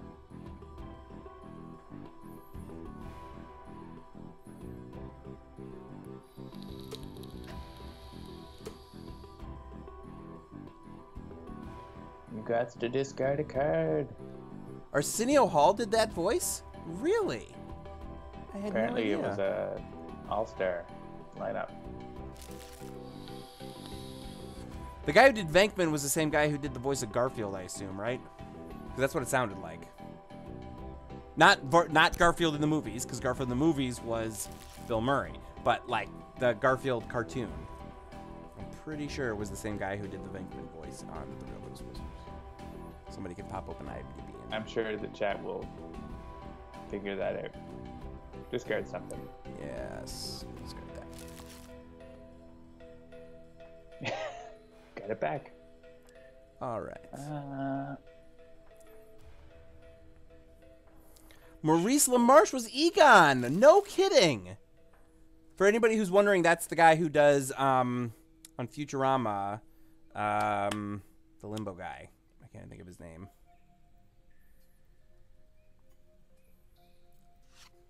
They say I wanted to be a bureaucrat.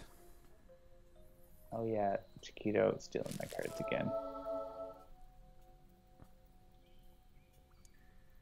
Chemical explosion. Uh-oh. Wah, wah, wah. I don't think we have to hit. Oh yeah. Well, hit the monkey first. Okay. Yeah, always hit the monkey redirect. first. That's the rule. I can redirect from Nightmist here. Pinky in the brain. Pinky in the brain. What are we gonna do tonight? The same thing we do every night.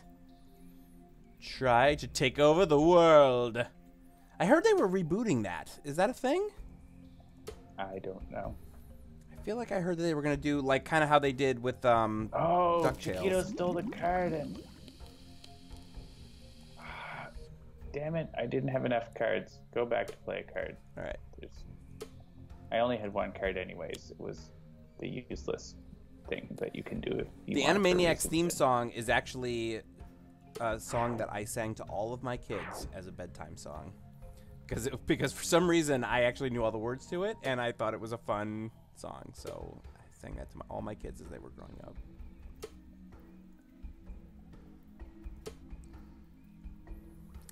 Alright, the order really doesn't matter. So yeah. Yeah, discard any with no effect. No. For Animaniacs, we're zany to the max. So just sit back and relax. You'll laugh till you collapse. They're Animaniacs. Off tempo. You must discard all your one-shots. That's not great. That's fine. That makes me want to come join the Warner Brothers and the Warner sister Dot. And Chiquito returns. Guys, discard a card. Sure. It's just for fun. They sit around the Warner movie lot.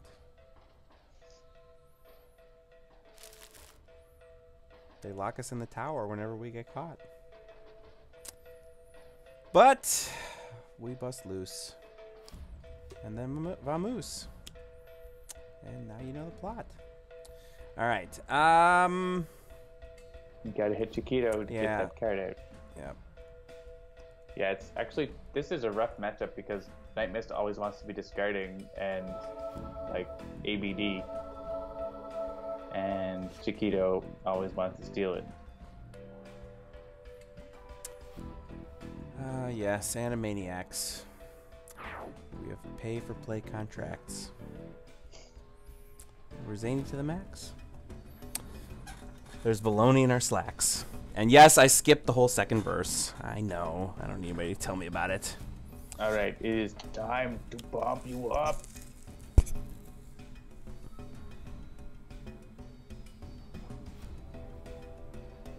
I think between Guise being a barbarian, look at that, 7 damage. Beautiful. Oh man, the look on your face. Oh, the look on your face. And then 6. Rod, do you think you got this? Yeah, maybe. Yeah, Operative. Yeah.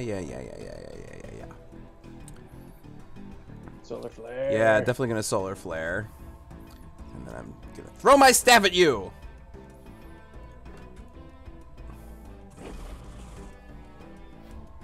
I do not throw my staff at you, sir, but I do throw my staff. There it is. Long game, but we made it. And it definitely was not a shoo-in, that's for sure. Yeah, especially with that chemical explosion at the end that turned it to a more distressing mode. All right, so we're going to play a new game, but we're definitely not going to play a team game this time around. Yeah, Take Walker points out if I played Blatant Reference, I'd be discarding cards, and then Chiquito would steal it. Like, that would be bad. All right, so good. Take Walker appreciated my reference, even though Jeremy didn't. Oh, I missed it. I was paying attention to other things. What did I miss? I forgot what it was now.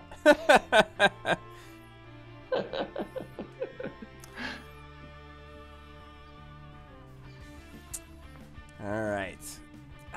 Playing Chairman? I've been kind of feeling a Chairman game. I feel like I haven't played Chairman in a while.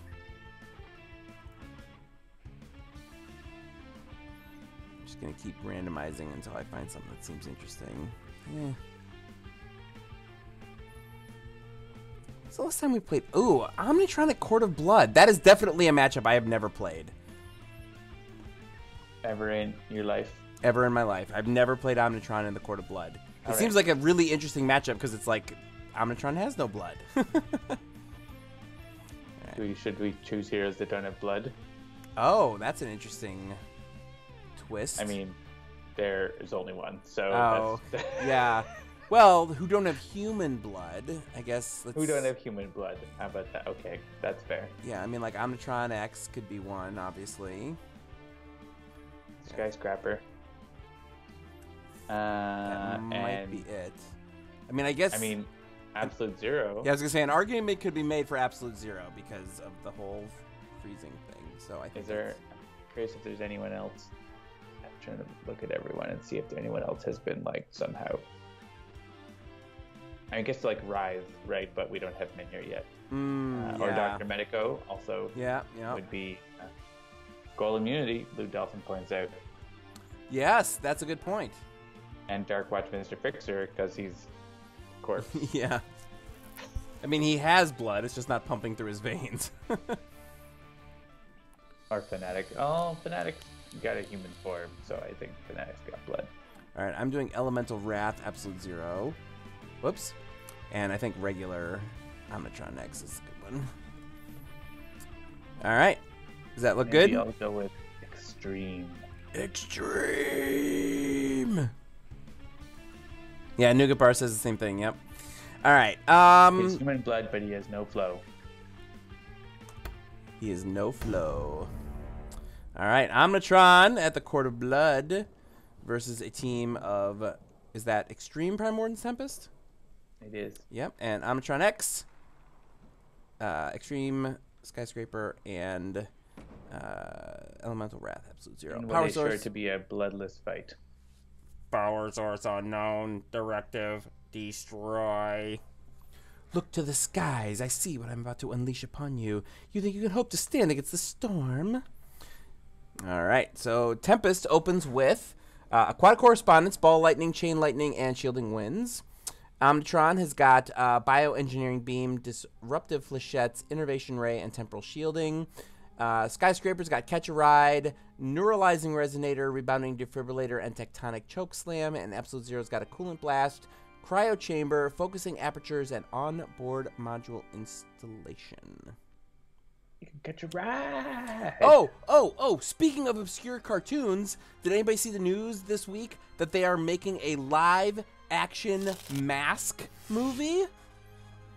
I was unreasonably excited about that. Mask, which of course is Mask Crusaders working overtime, fighting crime, fighting crime.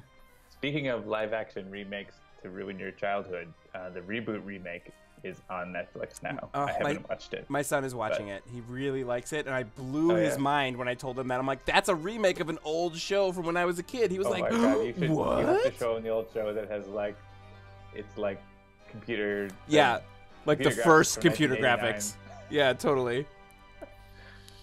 Oh my goodness. It's so bad. I mean, yeah. I'm sure it's fine. But... I mean, I watched like half of an episode with him, and it was fine. Like you say, it was fine. I don't know that I would call it good necessarily, but it's good enough. Don't know that I would call the original Reboot good. Yeah, either, exactly. Yeah, that's exactly the point. It's like it wasn't high art by any stretch of the imagination. So it was functional. All right, so Ball Lightning, yeah. Yeah, I have no idea how they're going to make a live-action Mask. I mean, what made that show work was the toys. The fact that, like, you know, there was the characters, you put a mask on them, and then you would change their vehicle into a slightly different vehicle. That was that show. Yeah. So I'm going to go with Ball Lightning to get rid of the adaptive plating, which is just annoying.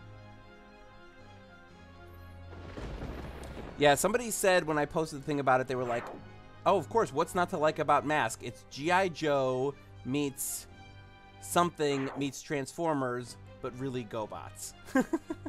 And I was like, yep, that sounds about right. Is that drone going to survive? I guess it might. I can just nullify it.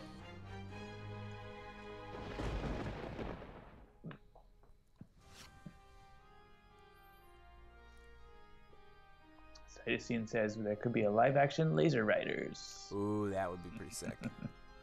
So I'm going to recommend you play a component. I know, yeah, I'm looking here. I've got my Innervation Ray. Yeah, so what are the interactions with Omnitron? So Omnitron says, at the start of the villain turn, if there are no components in play, Omnitron flips. Ah.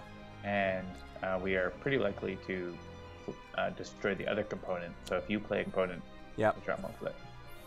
All right, and so flipping is bad because of the drone pile. Yeah, so let's see. Reveal the top card of the deck, put in a player in the trash. So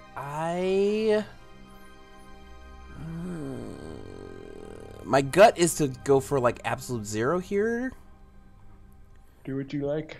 I don't think there's a bad choice except maybe Omnitron. Yeah. Like Omnitron builds a villain. Yeah, right. Ooh, Sub-Zero Atmosphere, the card I have yet to ever play, with the exception of once when you were coaching me through it. And you do not want to play it against Omnitron here because at the end of the villain turn, the top card of the villain deck is played, and you do not want Omnitron to play cards at the start of the turn. I concur. Because that could lead to 15 damage to everyone. That's bad.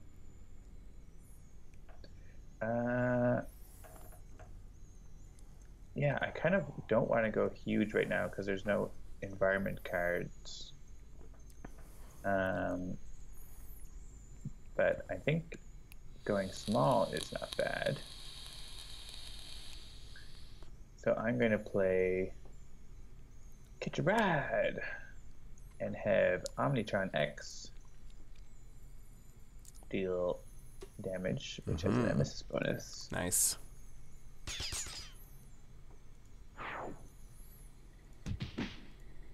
And then I can do 1 damage as well. And switch back.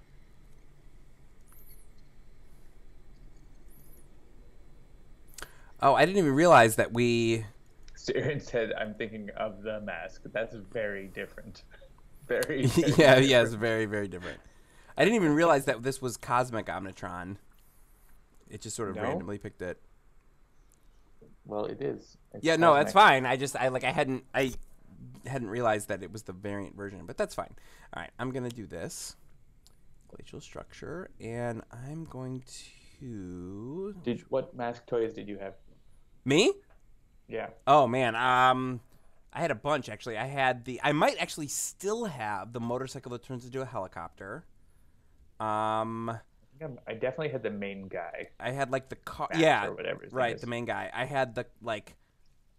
I might have had one of the motorcycles too. I can't remember. Like it wasn't a one of Trans Am. Yeah, the motorcycle I had was green, and it turned into a helicopter. And then there was like a car that turned into a boat, I want to say. And of course, there was like the main guy who had like a truck. It was like a very Optimus Prime-y kind of a thing. Did you know any? I didn't know anyone who had the base, but I wished I did. I had a buddy who had the base. My buddy Dan had the base. Oh man, the base. Yeah, yeah. And actually, every series of everything of those like 80s toys, there's like a ridiculous one toy that so speaking of the that, rich kids get. Speaking of that, there is a store called Big Fun, which is on Coventry, which is like right near where I live, and they have they're actually unfortunately going out of business, but they had I'm assuming I'm hitting Omnitron with this. That seems like the right choice. Yeah, the other thing is disabled. So. And they have on display, not for sale, the aircraft carrier from G.I. Joe. The carrier. I don't remember what the name of it was. The USS Ridiculous Plastic Nonsense.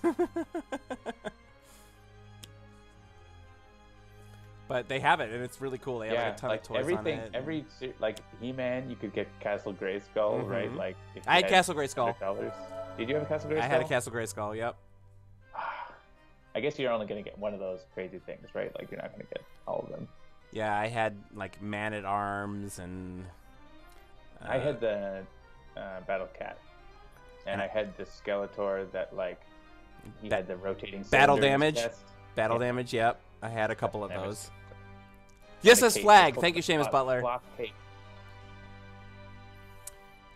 All right. I feel like I want to chain lightning here. Well, I feel like it's my turn, so you can just sit right down. Sorry. Yes, you're right. My mistake. But I'm gonna probably chain lightning anyways. There's a really sense. great Netflix limited series, documentary series about toys. I can't remember what it's called. Let me see if I can find it real quick. It's like called like The Toys That Made Us or something. Is it starring Robin Williams and called Toys? No, it's a new documentary series. Trolling you, Jeremy. All right, that's fine. How do I search on this? Yeah, okay. And I will block end of turn from that drone. So if the drone dies, but we don't have to hit it. Yes, that's what it's called. It's called The Toys That Made Us. Check it out.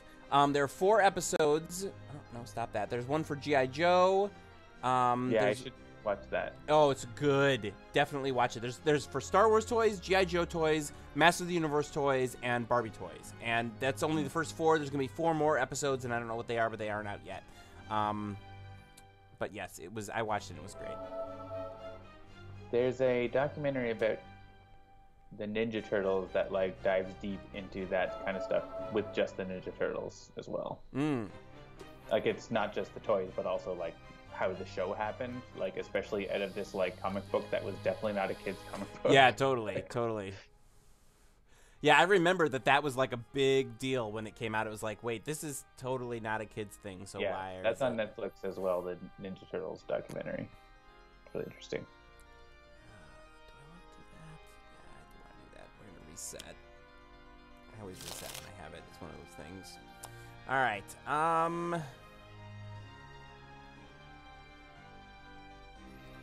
need another one before that's gonna be useful. I mean, I have my component in play, so can I get rid of that other component? Yeah, like by dealing damage to Omnitron, which you could do with Bioengineering Beam. Oh, that's right, because I can do that to get rid of... Yeah, that's fine. I was going to just Disruptive Flechettes, which, yeah, I mean, admittedly, that was probably not the best use of that card, but this is fine, too.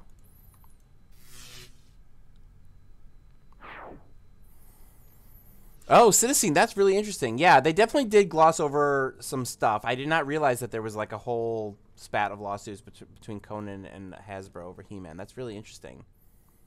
I do kind of wish that they had gone into that, if that's a thing.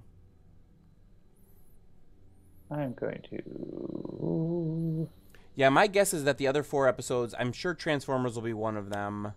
Maybe there'll be like a Transformers / GoBots one. I don't know. Yeah, like, why would anyone want GoBots? They're the worst. I had GoBots. They were the worst. So Citizen says, yeah, Hasbro was developing Conan toys. The license ran out after they didn't really get anything to market. Interesting. Oh, yeah, My Little Pony. I could see that being one. I think they actually announced which ones they were going to be in, but I haven't read it. So, but the Star Wars one is the opening episode, which is great. The story of G.I. Joe is actually really interesting because... You know, I remember vaguely that G.I. Joe was like an 8-inch figure that ended up becoming the sort of like 3.5-inch figure that we all sort of know. Yeah, the old-timey G.I. Joe that they then like revived later on. Yep, and they tell the whole story about that, so which I thought was pretty interesting. All right.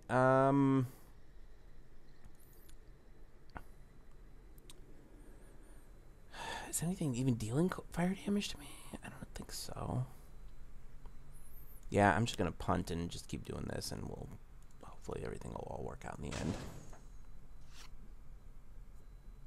Omnitron is this Cosmic Omnitron is a great villain for being like, oh, everything's all under control, and then everything is you're dying, and everything is the terrible worst very quickly.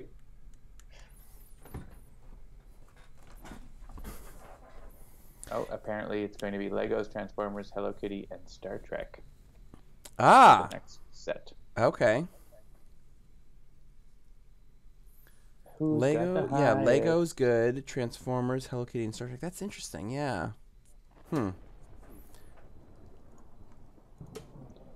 Nougat Bar, you can choose to watch shows that you wish. In general. you don't have to watch the whole series of anything if you don't want to. Yeah, I mean on Netflix, I mean, there's no like Clockwork Orange.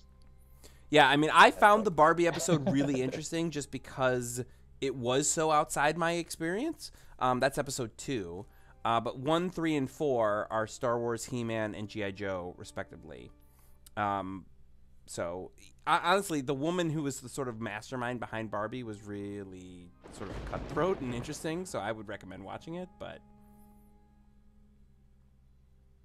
Do we want the angry mob to... Oh, I guess the angry mob can't be stopped by Thunderstruck, but the drone can. You've been thunderstruck.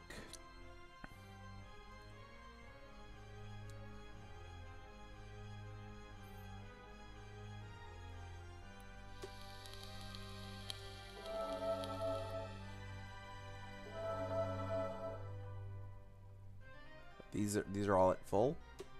Yeah. All right, so let's see. We got Angry Mob, Omnitron.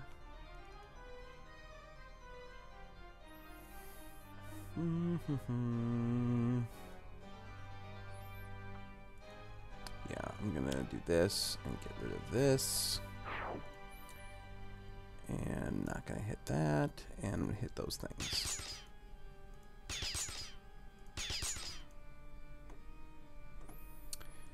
And yeah, let's see here.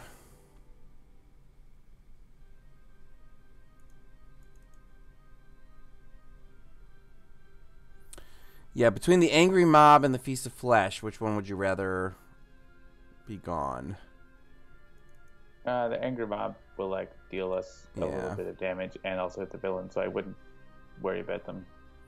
All right, I'll get rid of Feast of Flesh. And then it will like destroy itself. So is splash damage gonna get rid of that automaton drone? I feel like I should just be. Anything anyway. Yeah, I just want to keep going after Omnitron here.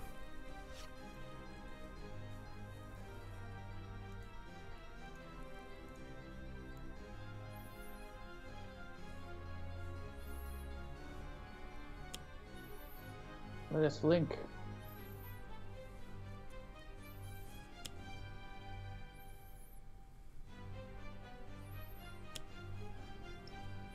Anyone want a microassembler? Maybe Omnitron? Sure. So anybody watch the Westworld Season 2 premiere this week? It was amazing. Not watched any of Westworld. Oh, it's so good. It's probably tough to watch it. I don't know if there's like no, it's an HBO show. Yeah, then that's not gonna happen. Yeah, it's really good though.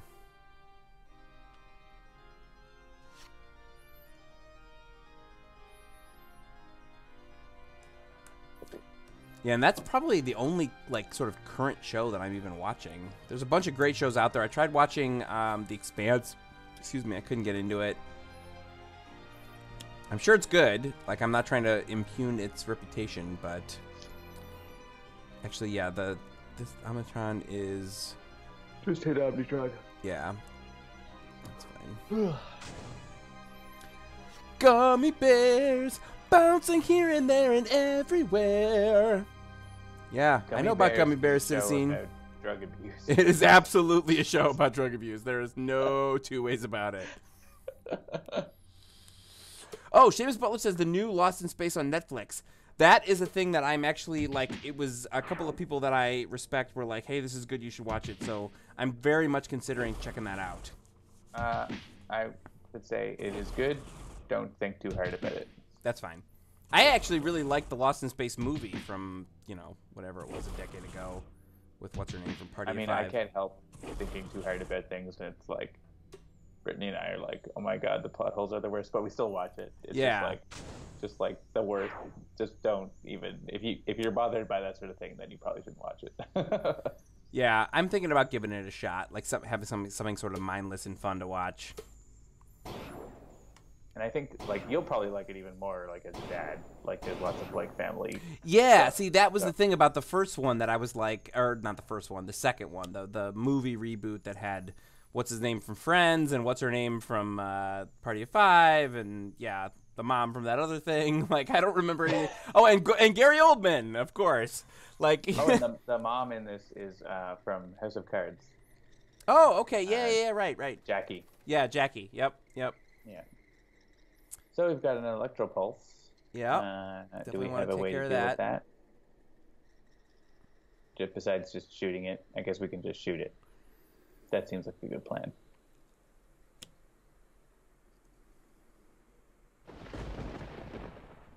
Anyways, Lost in Space. Yeah, we're like 7 out of 10 into it. It's pretty good. Okay. So we'll finish watching it.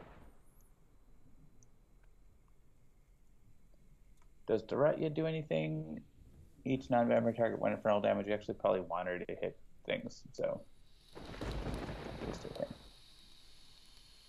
So I want to draw a card. Oh yes, for a damage, sure.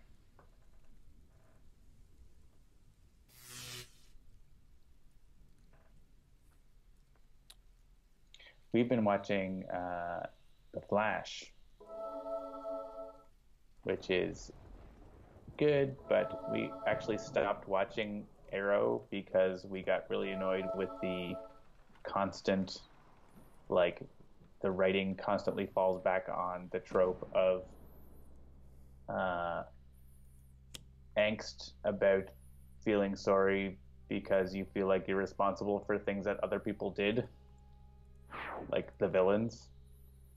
Yeah, I've never watched any of the DC TV shows. Yeah, and like The Flash didn't do that for a long time, but then they've been also doing that again a lot. And it's just like, come on, it is not your fault that the villains are villains. Get over yourself. Just, it's clearly the same writing team. Yeah. And it's a crutch that is annoying. But it's interesting, and they do wacky time travel stuff, which is fun. It's interesting how like they really they do a lot of crossover stuff between the different series. I have heard that. Yeah. Yeah, which like we stopped watching Arrow, and so like there's a lot of stuff from Arrow that's like, oh yeah, we definitely are way behind on Arrow because all these things are happening that have crossed over. Mm-hmm. Yeah, Cytosine mentions the endless flashbacks to the boring island. That's definitely, I think that's actually stopped in the 3rd season as much, but it becomes flashbacks to like him doing other things, but it's still boring flashbacks, I guess. And Supergirl is great. Actually, if you want like to watch any of the series in that, I think Supergirl is probably the best one. I've heard that. Yeah, like my whole like superhero TV show was I was watching Agents of S.H.I.E.L.D. for a while, and then I kind of just gave up on it. And I've heard it's good. I've heard it's mixed, actually. I've heard some seasons are good, some seasons aren't so good. But I have not. After I think it was maybe season 2, I just sort of stopped watching it. Oh! We have to go back! We have to go back! Man, Lou Dolphin, like that is a line that my wife and I quote to each other constantly because it was like such a ridiculous, hilarious thing at the time. We gotta go from back. like Lost? We gotta go back. Lost, yeah, I'm lost. Oh, good stuff. All right, I blew up the thing. Hooray! Yeah, Lost is one of those shows that like I was really kind of well, I wouldn't say this. There are people who felt like absolutely betrayed by the finale. I didn't feel betrayed by the finale. I was fine with it. In the same way that like there are people who were like, "Oh, the ending of Battlestar Galactica was ridiculous and terrible and worthless and it ruined everything." I really dug the ending of Battlestar Galactica. I did not dig the ending of Lost as much, but I didn't consider it to be a super betrayal. But it was very clear that like they were making stuff up as they went along and not really with a plan, and that was the thing that frustrated me about that. Speaking of Agents of S.H.I.E.L.D. and stuff, I read an article entitled "How the Marvel Cinematic Universe Left Its TV Side Behind." And that talks about how, like, I mean, there's been a lot of difficulties between the showrunners of the TV shows and the movies. Yep. And it goes into some details about that and why that caused creative problems on Agents of S.H.I.E.L.D. And so I'm going to link that in the chat for you and anyone else. Ooh, yes, do that. I want to read that. Copy link address. Put it in your pocket. I'm gonna load it. I watched like the first episode of Lost and it was like, oh, there's a dinosaur, and then I got bored and I never watched anymore. So I'm a Lost episode 1 person only. Oh yeah, and I will say, like, sort of one of my geek like emptiness. What's a good word for this? Like, my geek blind spots is the Netflix Marvel series. I watched like the first 2 episodes of Daredevil, and that's it. I haven't watched Jessica Jones. I haven't watched Luke Cage. I haven't watched Iron Fist. I haven't watched Defenders. Being like you watch them all with an unquenchable thirst. That would be me. Yeah, no, I know that you love them. I liked the first couple episodes of Daredevil, but there was something about it. It didn't draw me in. I've heard Jessica Jones is amazing. I heard I should watch it. I haven't. I heard Iron Fist is not great. Iron Fist is not great. Defenders is excellent, except for the parts of Iron Fist. Yeah, I've heard that as well. He's just like so dumb. He's so dumb. Why is he so dumb? It's that plot hole thing that I've talked about, but it's just like, you can't ignore it. It's just, he's so dumb. Yeah. Like, he goes to a thing and the villain's like, oh, I need you to punch this wall because I'm evil. And he's like, I can't let you do that. And he punches the wall. He just gets tricked because he's so dumb. Like, really? Don't punch the wall. Just leave. Anyways, I'm going to reclaim from the deep so we can play the top card of someone's deck. A lot of people telling me I definitely need to watch certain ones, and that's fine. I agree. I probably do, but I haven't, and we'll see. Jessica Jones, Luke Cage are great, and Daredevil is obviously great. So Punisher is pretty good. I'm down with Punisher, I guess. It wasn't like as good, I think, but Punisher is like on the other shows, right? It's not his own show. He came in on Daredevil. On Daredevil, okay. Yeah, because Daredevil's had 2 seasons, but the other ones have only had 1 or something, right? Daredevil's had 3 seasons. Oh, 3 seasons now? 2 or 3. Maybe it's just 2. Punisher, Jake Walker did get his own show with John Bernthal, or what's his name? The guy from Walking Dead. Yeah, so speaking of all of this stuff, did everybody see the new Venom trailer that came out today? I have not. Daredevil's 2 seasons. Okay, I guess that Daredevil's getting his third season soon. I gotta be honest, I'm not sure how I feel about the Venom trailer. I mean, it's I don't know much about movie, right? So it's totally different. Yeah, I don't know much about the character. Some people I saw were like, "Oh man, the design of Venom is amazing," and other people were like, "That's cartoony." I kind of fell on the cartoony side. Like, I was like, is that really what Venom was going to look like? I don't know. We'll see. It feels like more of like it should be a Carnage movie and not a Venom movie, based on like the trailers. Yeah, and I'm guessing, from my understanding, Carnage is in this movie. Oh, okay. So I think it's like... And Venom's like the anti-hero. Yeah, Venom is the anti-hero. And they literally say, like, unleash your inner anti-hero. Like, those are like the things that are on the screen, the words. Right. So, they're clearly setting up Venom. I mean, if you don't have Spider-Man, which they don't for this movie, you gotta set up Venom as the hero, or the conflicted hero. Oh, right. Oh, is that because Spider-Man's gone to the MCU? They can't... Why is that? Why did they even make a movie then? Like... I don't know. That's the thing I don't understand. It's like they're like dead set on trying to make this Venom movie, even though Spider-Man is off doing other stuff. And I've heard that there's like... They're leaving it open, like it's set in San Francisco, so it's like far enough away from the Marvel stuff, so that they could retcon it. Okay. Yeah, I'm looking at them, like so they could retcon it into the MCU later if that becomes a thing. All right, that's fine. Well, you're AFK, so that's fine. But yeah, I don't know. Like Venom is an interesting character, in as much as I know about Venom, but I just don't know how that's all going to work out. So. The trailer definitely left, to me, quite a bit to be desired. So,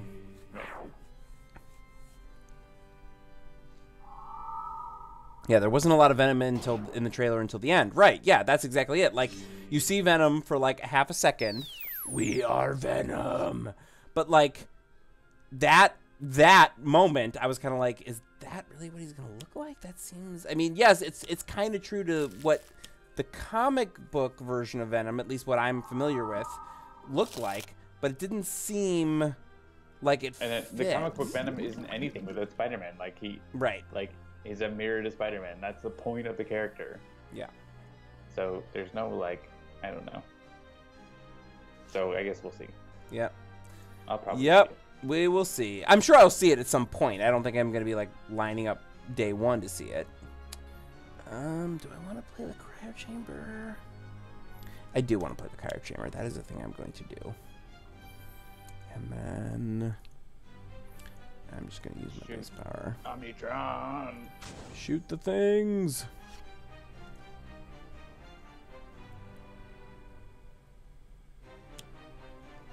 The way Venom's head is supposed to work always bugged me. Yeah, I hear ya.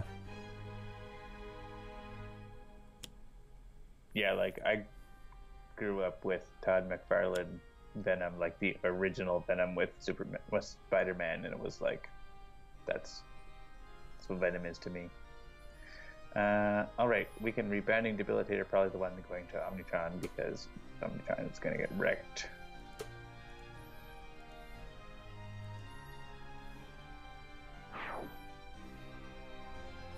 And there's another one. Who doesn't want to take 5 damage? Skyscraper, I guess. Sure.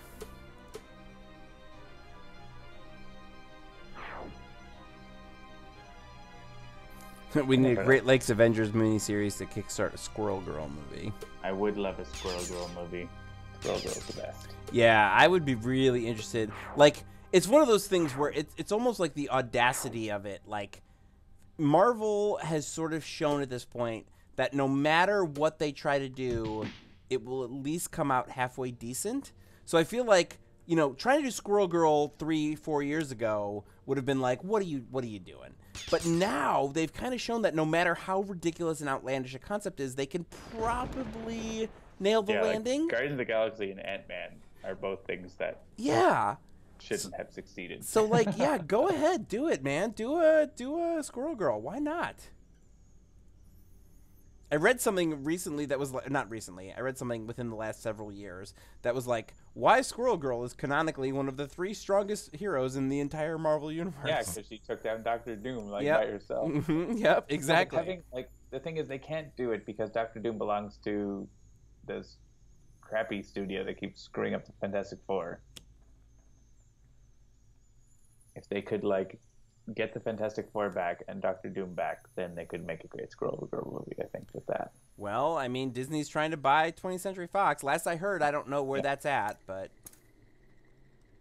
Well, we may as well play Elemental Subwave Inducer, because why not?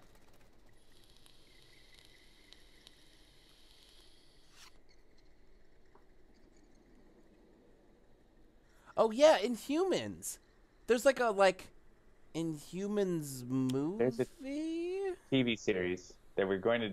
That's referenced in the article that, like, they were planning to do a movie and then they made a TV series and it bombed. Yeah, it bombed, right. And, like, it wasn't, like...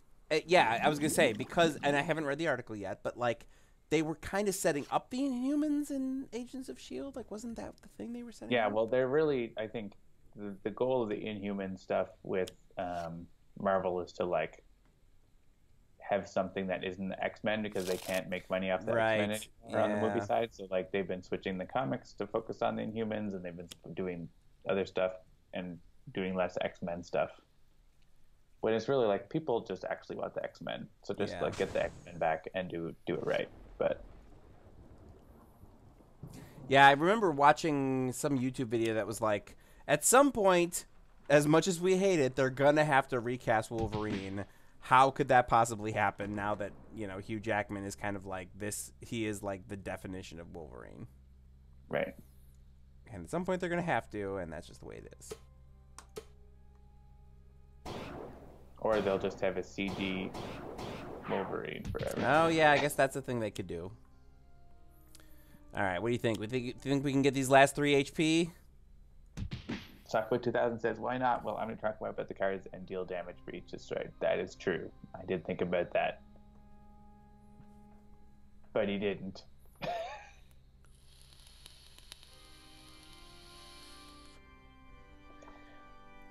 Choose a damage type. Damage type. Oh, wait. All infernal damage is increased by 1, right? Yeah. Infernal. We're doing extreme infernal damage, and we're going to use chain lightning to do it and finish the game. Sweet. Logan was peak Wolverine. They need to move on now. I will say they do have a new Wolverine, and it's his daughter. His daughter, right? yeah. That's the new Wolverine. I love the fact that the Deadpool 2 trailer was like, from the studio that killed Wolverine. I thought that was really, really funny. And I'm glad that I have seen Logan now, because I didn't see it in the theaters, and I probably should have. Because it was great. It was really, really good. I watched it when it came to HBO, and I was really, really happy with it. I thought it was so well done. All right. Yeah, I think that's going to do it. 2 games, 2 wins. I'll take it. So that's going to do it for another episode of Sentinels Live. Don't forget, 2 weeks from tonight, Christopher Bedell showing off new decks digitally. Join us. You can join us next week, too. We'll be doing the usual thing that we do. Maybe my internet access will be better next week. Yeah, maybe. I mean, it can only go up from here, really. Check out the Sentinels of Freedom Kickstarter. That's still going strong. Sentinels of the Multiverse is the only cooperative comic book card game that you should be playing. Thanks for joining us. We do this pretty much every Tuesday night at around 7 p.m. Eastern. If you enjoy the show, please do like, share, follow, subscribe, push the button, push the bell. There's all kinds of things you can do. I know. You've been watching some YouTube videos. I've been watching a lot of YouTube videos. You gotta get the bell. Subscribe, but also push the bell, because that'll let you know when we got new stuff coming out. I mean, there is a bell on YouTube, so if you're watching this on YouTube, make sure to get the bell. Exactly. Get that bell. Push the bell, and you'll get a ding. There's a new Sentinels Live episode. Sentinels available for currently on iOS, Android, and Steam, and always in good old analog, cardboard, and ink. You can find more info and download the absolutely free demo at sentinelsdigital.com. I'm Jeremy. And I am John. Good night. We will see you next week. Cheers. See ya.